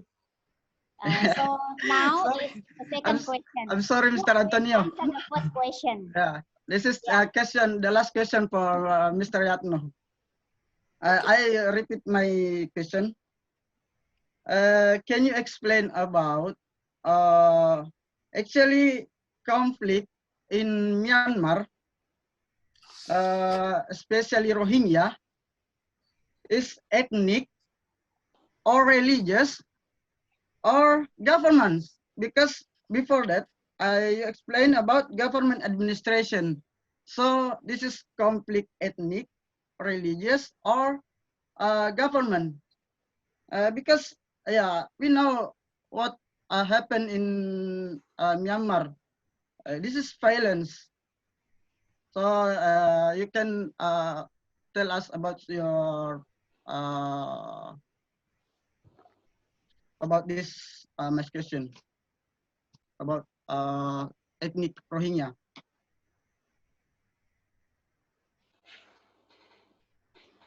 Oke, Pak Dr. Yatno Ladiki, silakan pertanyaan kedua ini untuk Bapak. Okay. You may answer in Indonesia or you can answer in Indonesia or in English. Is up. I will combine, yeah, because their question is English, so I will Yes. respect. Yes. In my opinion, Myanmar conflict with the Rohingya is more about the ethnic conflict or political conflict, rather than economy or especially religious. Because if we see my presentation, I give the wrong story between Rohingya and Bangladesh and also Myanmar today. There are many proof that show how the Rohingya be persecuted by the Myanmar because of the ethnic positions, because the ethnic relations. This is important to understand why conflict in Myanmar, if we according the history, the Myanmar government deny the existence of Rohingya in Rakhine State. Why? Because the long story, and then the Myanmar also not feel as a part of, or Rohingya, it's not include the part of religion, ethnic in Myanmar. This is the situation. Okay. So, jadi mungkin yang boleh saya ulangi lagi dalam bahasa Indonesia adalah situasi di Myanmar ada lebih banyak bersifat konflik politik, bukan agama. Kalaupun ada Buddha yang menganiaya orang-orang Buddha, itu hanya jualan agama yang berlaku di mana saja. Ya, pemimpin agama mana saja boleh menjual agamanya untuk kepentingan politik. Hanya berlaku di luar, tapi juga berlaku di banyak negara. Jadi ya, seperti itu dibumbui supaya dia lebih prestis. Padahal kalau melihat sejarahnya, Myanmar tidak mau menerima Rohingya atas dasar tidak ada kesamaan ciri etnik. Dan etnik Rohingya dianggap bukan bagian daripada Myanmar. Nah, kemudian apa? Secara fisiknya, secara etniknya memang orang Rohingya lebih dekat dengan orang-orang Bengali. Nah, ini yang didinai. Ya, tapi ini terjadi sebab warisan penjajah, yaitu Inggris, sama dengan di Malaysia. Maka di Malaysia menjadi khawatir kalau hal ini bisa berlaku. Sebab bagaimana juga warisan penjajah ini kan perampok, ya kan? Perampok rumah, kemudian seenaknya memisah-misah antara kita semua. Jadi sebetulnya kita satu rumah di Nusantara dipecah-pecah oleh penjajah dan diwarisi divide and rule policy. This is the reason why we have to prosecute, we have to be careful with the long history to be understand how to prepare good for good our future, our generation based on the true history. Sebab kesadaran pada sejarah ini kadang-kadang masih kurang ya. Jadi ini menjelaskan mengapa ketaksupan kita terhadap kehebatan orang Barat itu sebenarnya harus mulai dikurangkan. Karena apa? Karena makin lama makin nampak bahwa dari dulunya dalam sejarah Barat ingin supaya Asia Tenggara hancur. Dan Anda bisa buktikan apakah ada negara di negara-negara dunia lain sekali konflik dengan tetangganya? Tak ada kecuali Asia Tenggara. Yang lain konflik. Kita di Asia Tenggara tak pernah konflik. Case Rohingya bagi saya ini ada permainan geostrategik Cina dan Amerika. Sebab kalau melihat petanya tadi, nampak sekali sebenarnya ada satu proyek yang Cina ingin menggunakan Rakhine State sebagai port, tetapi di situ ada satu masalah yaitu Rakhine State banyak terdiri dari orang-orang Rohingya. Sebenarnya Rakhine State isinya bukan orang Rohingya, tapi Rakhine State adalah sebagian adalah orang Rohingya. Karena area itu akhirnya Myanmar mencoba mengusir, tapi persoalan tidak semudah itu. Jadi saya lebih banyak melihat konteks ethnic konflik rather than religious konflik. Terima kasih. Oke, terima kasih Pak Dr. Yatno atas jawabannya. Oke, sekarang kita menuju ke room chat ini ada pertanyaan dari Ibu Nelly Yusra, dari UIN Suska Riau. So we have question from Ibu Nelly Yusra from UIN Suska Riau.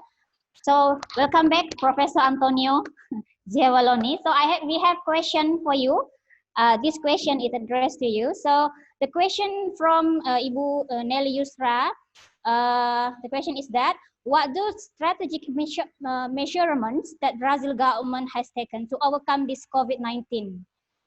And the second question is about, is this COVID-19 a virus or not? So we have two questions for you. First, could you do it again? Okay. The first question? The first question, what do strategic measurements that Brazil government has taken to overcome this COVID-19? That's the first question. The second question is that, is this COVID-19 a virus or not? Yes, I think probably there is still confusion. Yes. Dr. Molly? No, the question is from Ibu Nelly. Nelly Yusra from UIN, from UIN Riau.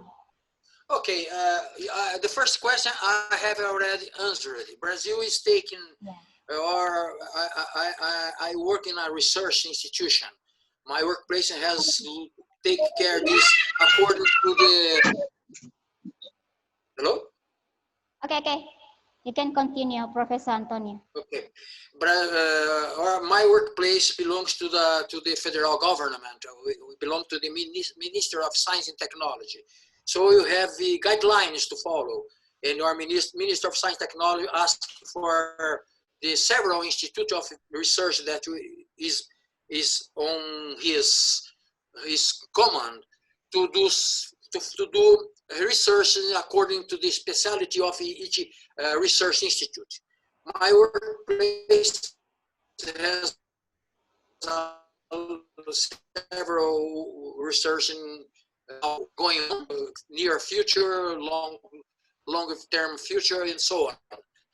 Also, our federal government, our Minister of Science and Technology is really working hard to, as I mentioned in the first answer, to minimize what the coronavirus has bring to Brazilian society. In my opinion, he has done it. The Minister of Science and Technology has done I'm not here evaluate his work, okay? And only a comment. He has done his best towards to help the Brazilian nation as a whole, to minimize the suffering from the Brazilian nation. Is not easy, you know it. It's not easy to find a solution for this. So several research and development topics in several fronts are being worked on on the command from our Minister of Science and Technology. Okay, the second question, I have this question too. Yeah. Is it virus or not? Okay, Glenn, I was playing with the size of the virus, and I get the conclusion that has a size, and the normal virus has a small size. This virus is very large for a normal virus. I do not understand, but I have this question because I know this virus can be from 200 microns or less, this 200 nanomicrons, 200 nanos to 400 nanos. I do not know really, but the normal virus should be 100 nanos, not 200 nano or 400 nanos. But I do not. I told this almost for an expert, and he told me no, it's not a bacteria, it's a virus. But I had the question. I did the same question to another one. I do not know. Yeah. Okay. Thank you, Professor Antonio. So I still have another question for you to address to you. This is from Dr. Molly Wahyuni. The question is this. On May 13, 31, 31st, 2020, antaranews.com reported that in Brazil, there were 956 deaths in 24 hours. Can you tell us what kind of anxiety your students have about this COVID-19? Okay, please say again. I could not. I understood, but let me be sure if I understood to say. I don't know or what I know. Okay. Say again your question, okay. Please. The question is, on May 13, 2020, antaranews.com reported that in Brazil, there were 956 deaths in 24 hours. Can you tell? Yes, this is quoted from news, reported from the news. The news name is Antara News. Okay, yeah. So the question is, because there were 956 deaths in 24 hours, can you tell us what kind of anxiety your students have about this COVID-19? What kind of what? Anxiety. Like the feeling. Uncertainty. Yeah. Ah, okay. Anxiety. Look, anxiety. When we have no news about death, I will tell you the truth. I do not listen. What I'm looking at in this problem of coronavirus is to look in a systemic way. I'm looking at Brazil and comparing Brazil with other countries. If you look at Brazil, Brazil is very big. I'm not looking at São Paulo state. I'm not looking at Rio Grande do Norte. I'm not looking at any state from the north, nor in the state from the south, nor in São Paulo state is more or less in the middle of Brazil. I'm looking at Brazil. Yeah. The principle of systemic thinking, look at globally and active. So I do not know really about the deaths. I know that if you have large contamination, means large amount of deaths. I know this. No, not only for Brazil, for any country. Yeah. So you have a large contamination, large amount of deaths. So when the media says something, I will tell you the truth. I never listen.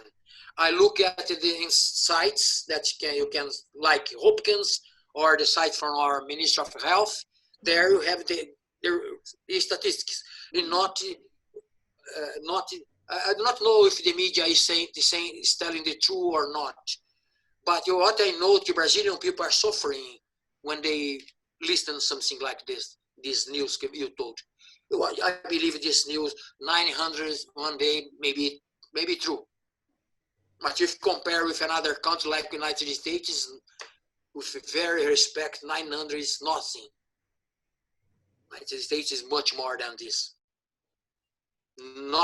This is not a good answer, okay? Never. We have to look at our country. 900 is too much, if it's true, too much people suffering, which should not be, because the peak of the curve was in 15th of April. If you have done everything okay today, 15th of April to 15th of June, the curve should be near zero. Not trending to zero. But you have a spike after 20th of April, you know? The Gaussian go and why?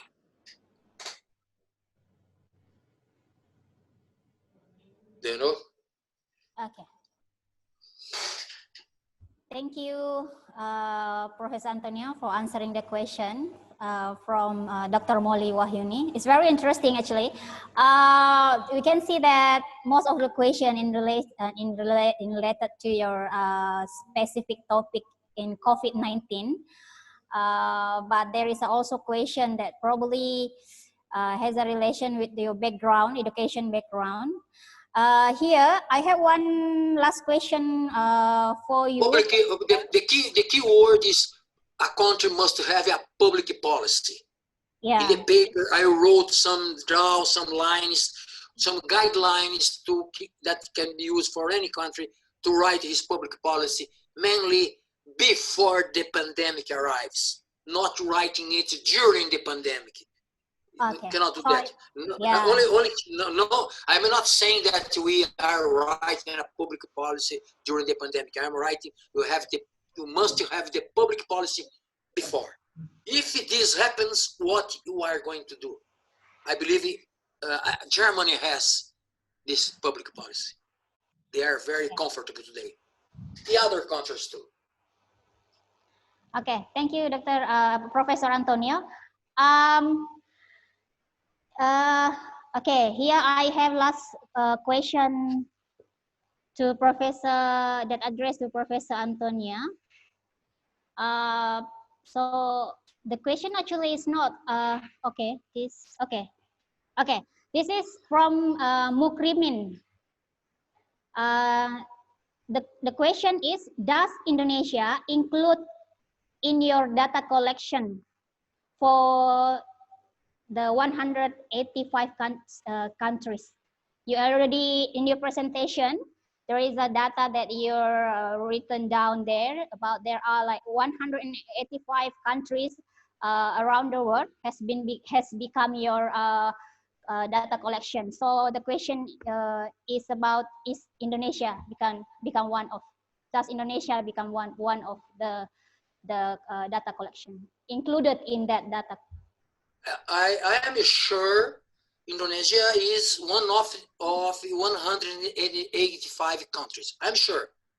I am not sure if Indonesia is in my 52, because I do not remember.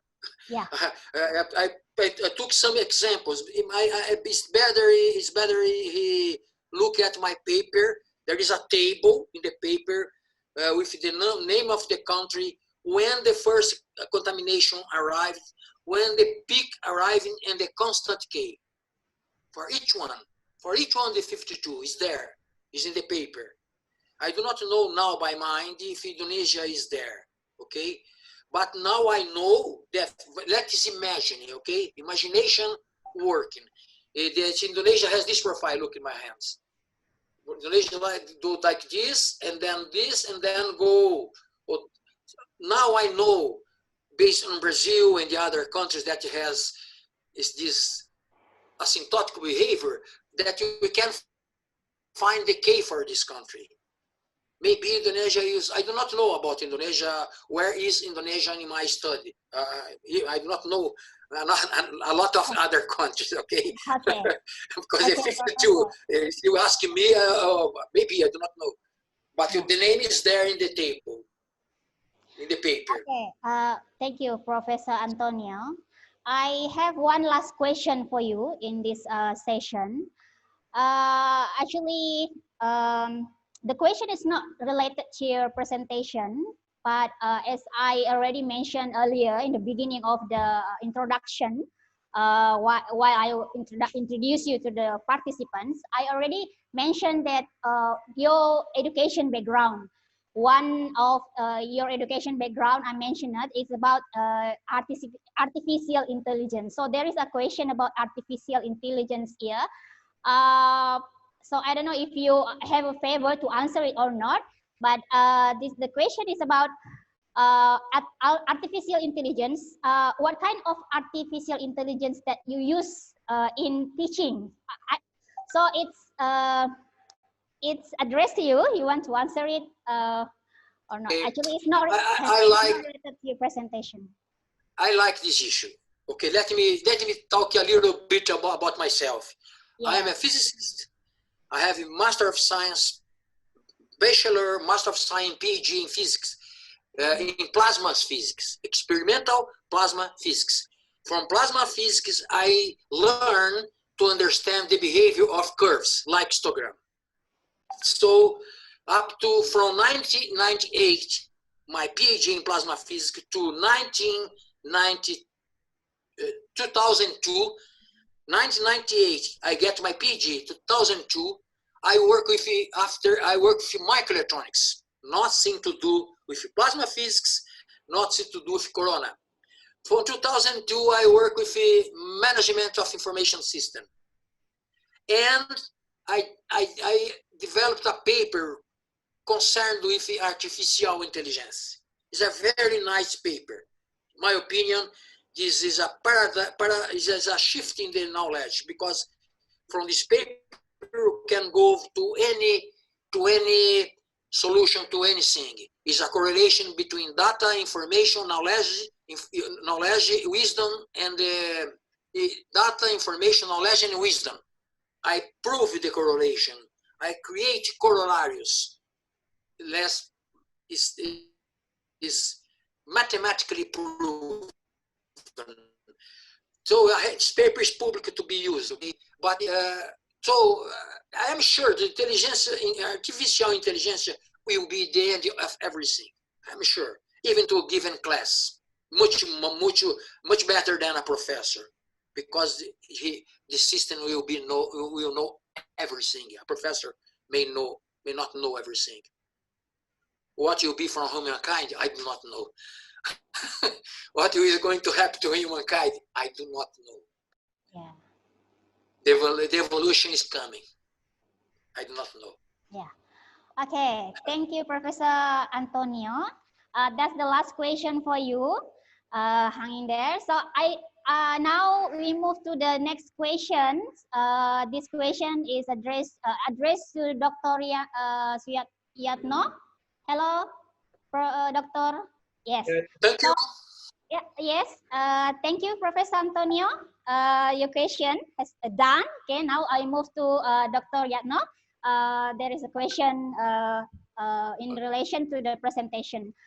Oke, Pak Dr. Yatno, saya punya satu pertanyaan untuk Bapak. Ini dari Ibu Yanti Sutiani dari Universitas Halu Holio Kendari. Di situ di short term itu dia bilang kayak gini, dalam hal kasus etnis Rohingya karena lebih kepada konflik politik, apakah etnis Rohingya ini mendapatkan diskriminasi dalam hal layanan kesehatan atau keterbatasan akses layanan kesehatan? Jika iya, bagaimana ini diatur dalam kebijakan publik untuk mengatur hak pelayanan kesehatan dasar bagi mereka? Apa bisa didengarkan? Boleh. Ya. Apakah saya perlu mengulang lagi pertanyaannya? Oke, cukup. Oke. Bagaimana kita mau berbicara tentang kebijakan terhadap Rohingya kalau dia sendiri tidak diakui sebagai warga negara? Jadi otomatis memang dia nggak mendapat apa-apa. Jadi seperti stateless people ya, orang yang dianggap tidak memiliki KTP. Bagaimana pemerintah mau membantu? Ya, jadi seorang Rohingya memang bangsa yang paling terlantar di dunia. Mungkin jawaban saya itu memang tidak dianggap sebagai citizen oleh Myanmar ya. Oke, terima kasih Pak Dr. Yatno. Saya punya satu pertanyaan lagi. Ini untuk Bapak Pak Dr. Yatno. Ini bisa dijelaskan kondisi etnis Rohingya di negaranya saat ini? Mungkin sesuai dengan penelitian Pak Dr. Yatno. Ya. Karena situasinya dianggap sebagai etnis di provinsi Rakhine itu sebenarnya nggak hanya Rohingya ya. Rohingya salah satunya saja. Yang bermasalah Rohingya karena oleh pemerintah Myanmar dianggap tidak memiliki kaitan sejarah. Meskipun Rohingya memberikan bukti bahwa dia adalah bangsa yang dulunya dianggap sebagai bagian dari kerajaan Arkan State misalnya, tetapi argumen Myanmar adalah dia lebih dekat dengan Bangladesh. Memang kalau Anda melihat orang Rohingya di Malaysia misalnya, dengan orang Bangladesh, saya agak sukar untuk membedakan. Kecuali dari bahasa ya. Jadi itu yang menjelaskan mengapa etnis menjadi alasan bagi Myanmar. Kondisinya tentu saja dia suka hati diperkosa, dirampok oleh orang-orang yang memang punya kepentingan. Dan ini yang tidak terjangkau oleh dunia internasional. Memang sudah ada usaha untuk menyelesaikan kasus ini. Tapi kan kita tahu lah keseriusan lembaga internasional sejauh mana. Yang paling pontang-panting ya NGO kemanusiaan yang memberi bantuan di Cox's Bazar.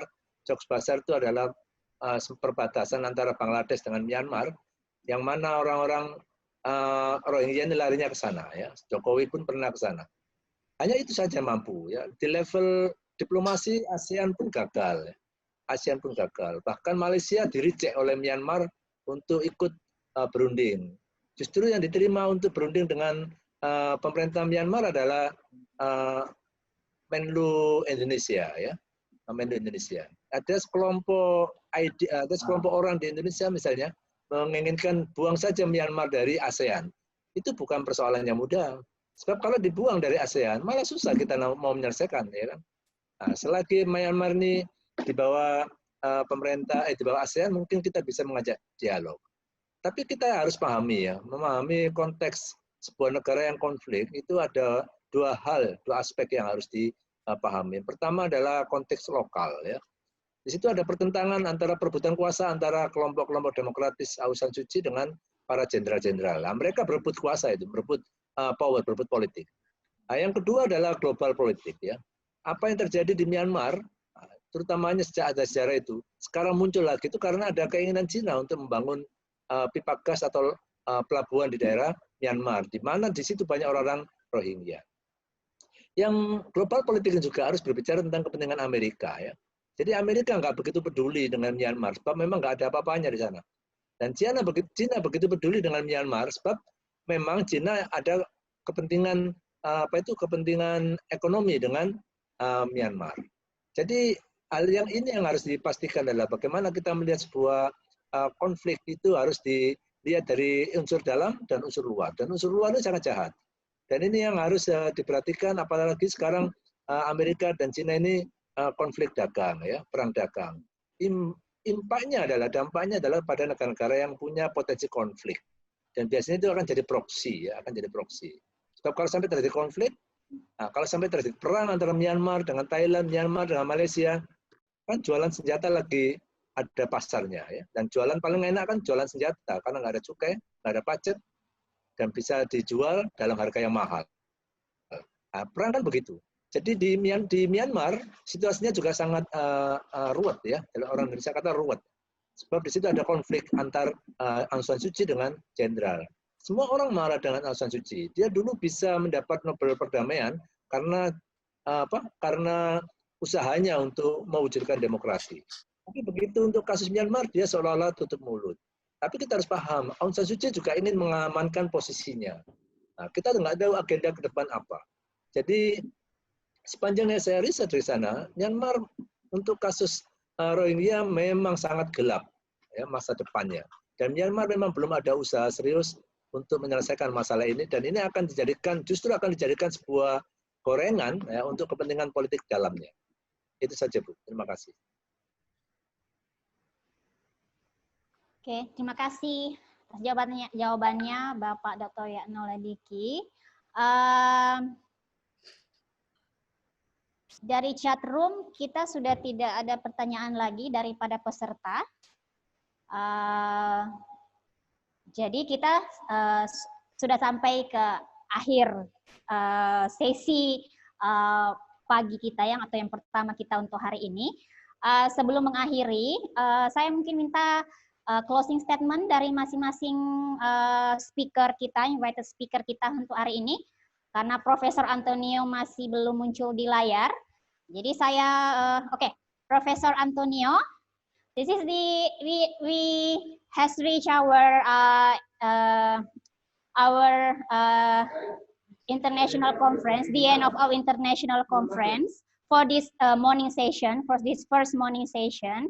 So before close this morning session, I would like to give time to both of the speakers, the invited speakers, to give the closing statement before we end. So I will give the first time for Professor Antonio to give your closing statement.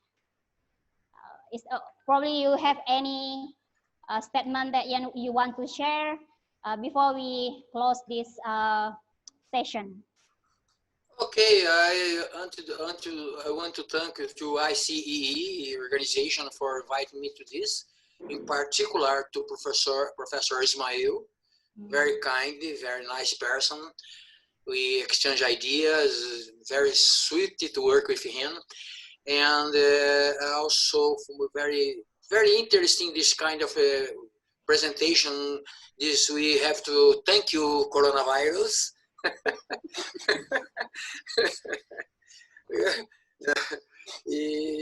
Thank you very much indeed. If someone has question about, I would like to recommend to read the paper. It is the paper is in the ResearchGate. In the extended abstract, in the end there is the reference for the paper. Then you have more information than there that I could not talk in the here now because it will be a repetition. So thank you for you. You are Ismail Suarder Weki? No, you are not Ismail. You are the chairman for this. Hello. It's frozen here. I do not know if you are listening to me. Are you listening to me? Can you hear me?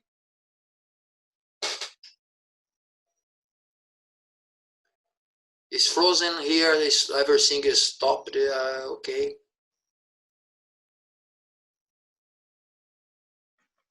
Hello?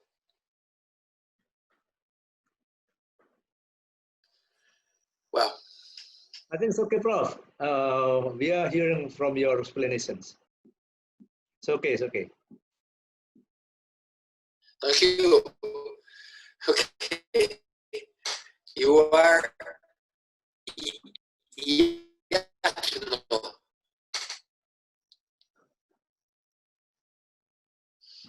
my internet is the internet connection is unstable. Okay, now it's okay, Prof. Now it's okay. You can continue. Okay. Oh, I was saying that thank you to Professor Ismail. Thank you to the Congress organization to have my presentation. And if you have a question about, okay, I first would like to recommend to read the paper. The paper is mentioned in the standard abstract published in your site. Okay, so that's all. Thank you.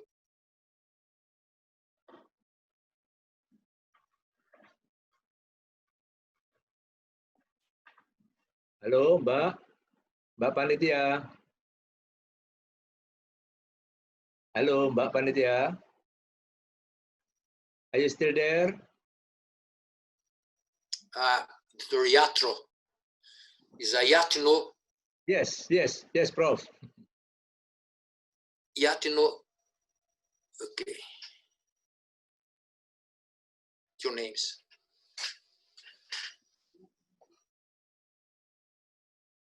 Hello, Mbak. Are you still there? Because we want to give a closing speech before you give permissions.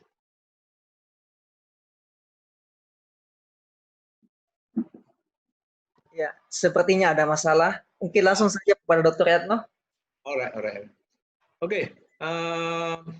Thank you very much for the committee invite me to give a good opportunity to present my paper for the audience. Jadi terima kasih sekali atas undangannya supaya saya bisa berbagi ilmu, sharing knowledge about the Malaysian condition, especially the ethnic conflict relation potentiality in our countries in Malaysia. This is a good learn from all of us because ethnic conflict is still a big problem around the world, not only in Malaysia but also in Indonesia. This is the reason why we share together about how it's important to understand the threat of the conflict situation in our regions. Because if we get the crucial problem in our neighbor, can influence ourselves. Jadi apa yang terjadi di Myanmar kalau kita terus membiarkan seperti ini itu akan menjadikan kita terdampak. Jadi ini menjadi penting bahwa kita sebenarnya harus segera menyelesaikan masalah Myanmar. Sebab kalau tidak, Myanmar akan menjadi masalah dan dia akan mendatangkan masalah yaitu dalam bentuk refugee atau pengungsi. Di Malaysia, this is a big problem because we have some criminal problem come from the Rohingya refugee. Jadi ini adalah salah satu contoh ya kita kena dampaknya. Nah, ini yang menjadi masalah adalah bagaimana kita untuk memelihara tetangga kita dengan baik, supaya dia tidak memberikan dampak kepada kita secara negatif. For my last comment adalah saling belajar dan saling memahami adalah kunci daripada untuk memahami perbedaan. Lebih baik kita menemukan persamaan daripada kita terus mengembangkan perbedaan. Itulah pesan yang mungkin saya sampaikan dalam paper konferensi kali ini. Terima kasih. Assalamualaikum warahmatullahi wabarakatuh. Waalaikumsalam warahmatullahi wabarakatuh. Terima kasih Bapak Dr. Yatno Ladiki. Okay, so thank you. Before I give my closing remarks as well, I would like to say thank you so much to all the participants who are joined until the end of this session. Also, I would like to say thank you so much to our invited speakers for today. Thank you so much for the amazing presentation of Professor Antonio Giabaloni, who are talk about the contamination and the curve in relation to COVID-19. Very great information, and we hope that it can broaden our knowledge in relation to that COVID-19. And as well to Dr. Yatno Ladiki, thank you so much for the research about Rohingya persecutions. I think it's quite new, probably to all of us here, but we also hope that it can broaden our knowledge in terms of Rohingya persecution and how the government of Malaysia learn from it. Okay, so before end our session today, I have an announcement. So mungkin ini dari komitenya, pembukaan mahasiswa baru online dari Stay Amkop sudah dibuka 1 Juni sampai 31 Agustus. Ya, silahkan mungkin ada yang berminat untuk melakukan pendaftaran. Okay, once again, thank you so much for all the invited speakers, Professor Antonio Giabaloni and Dr. Yatno Ladiki. Thank you so much. We hope that we can see you again next international conference. Also, thank you to all the participants who still stay until the end of this morning session. Okay, assalamualaikum warahmatullahi wabarakatuh.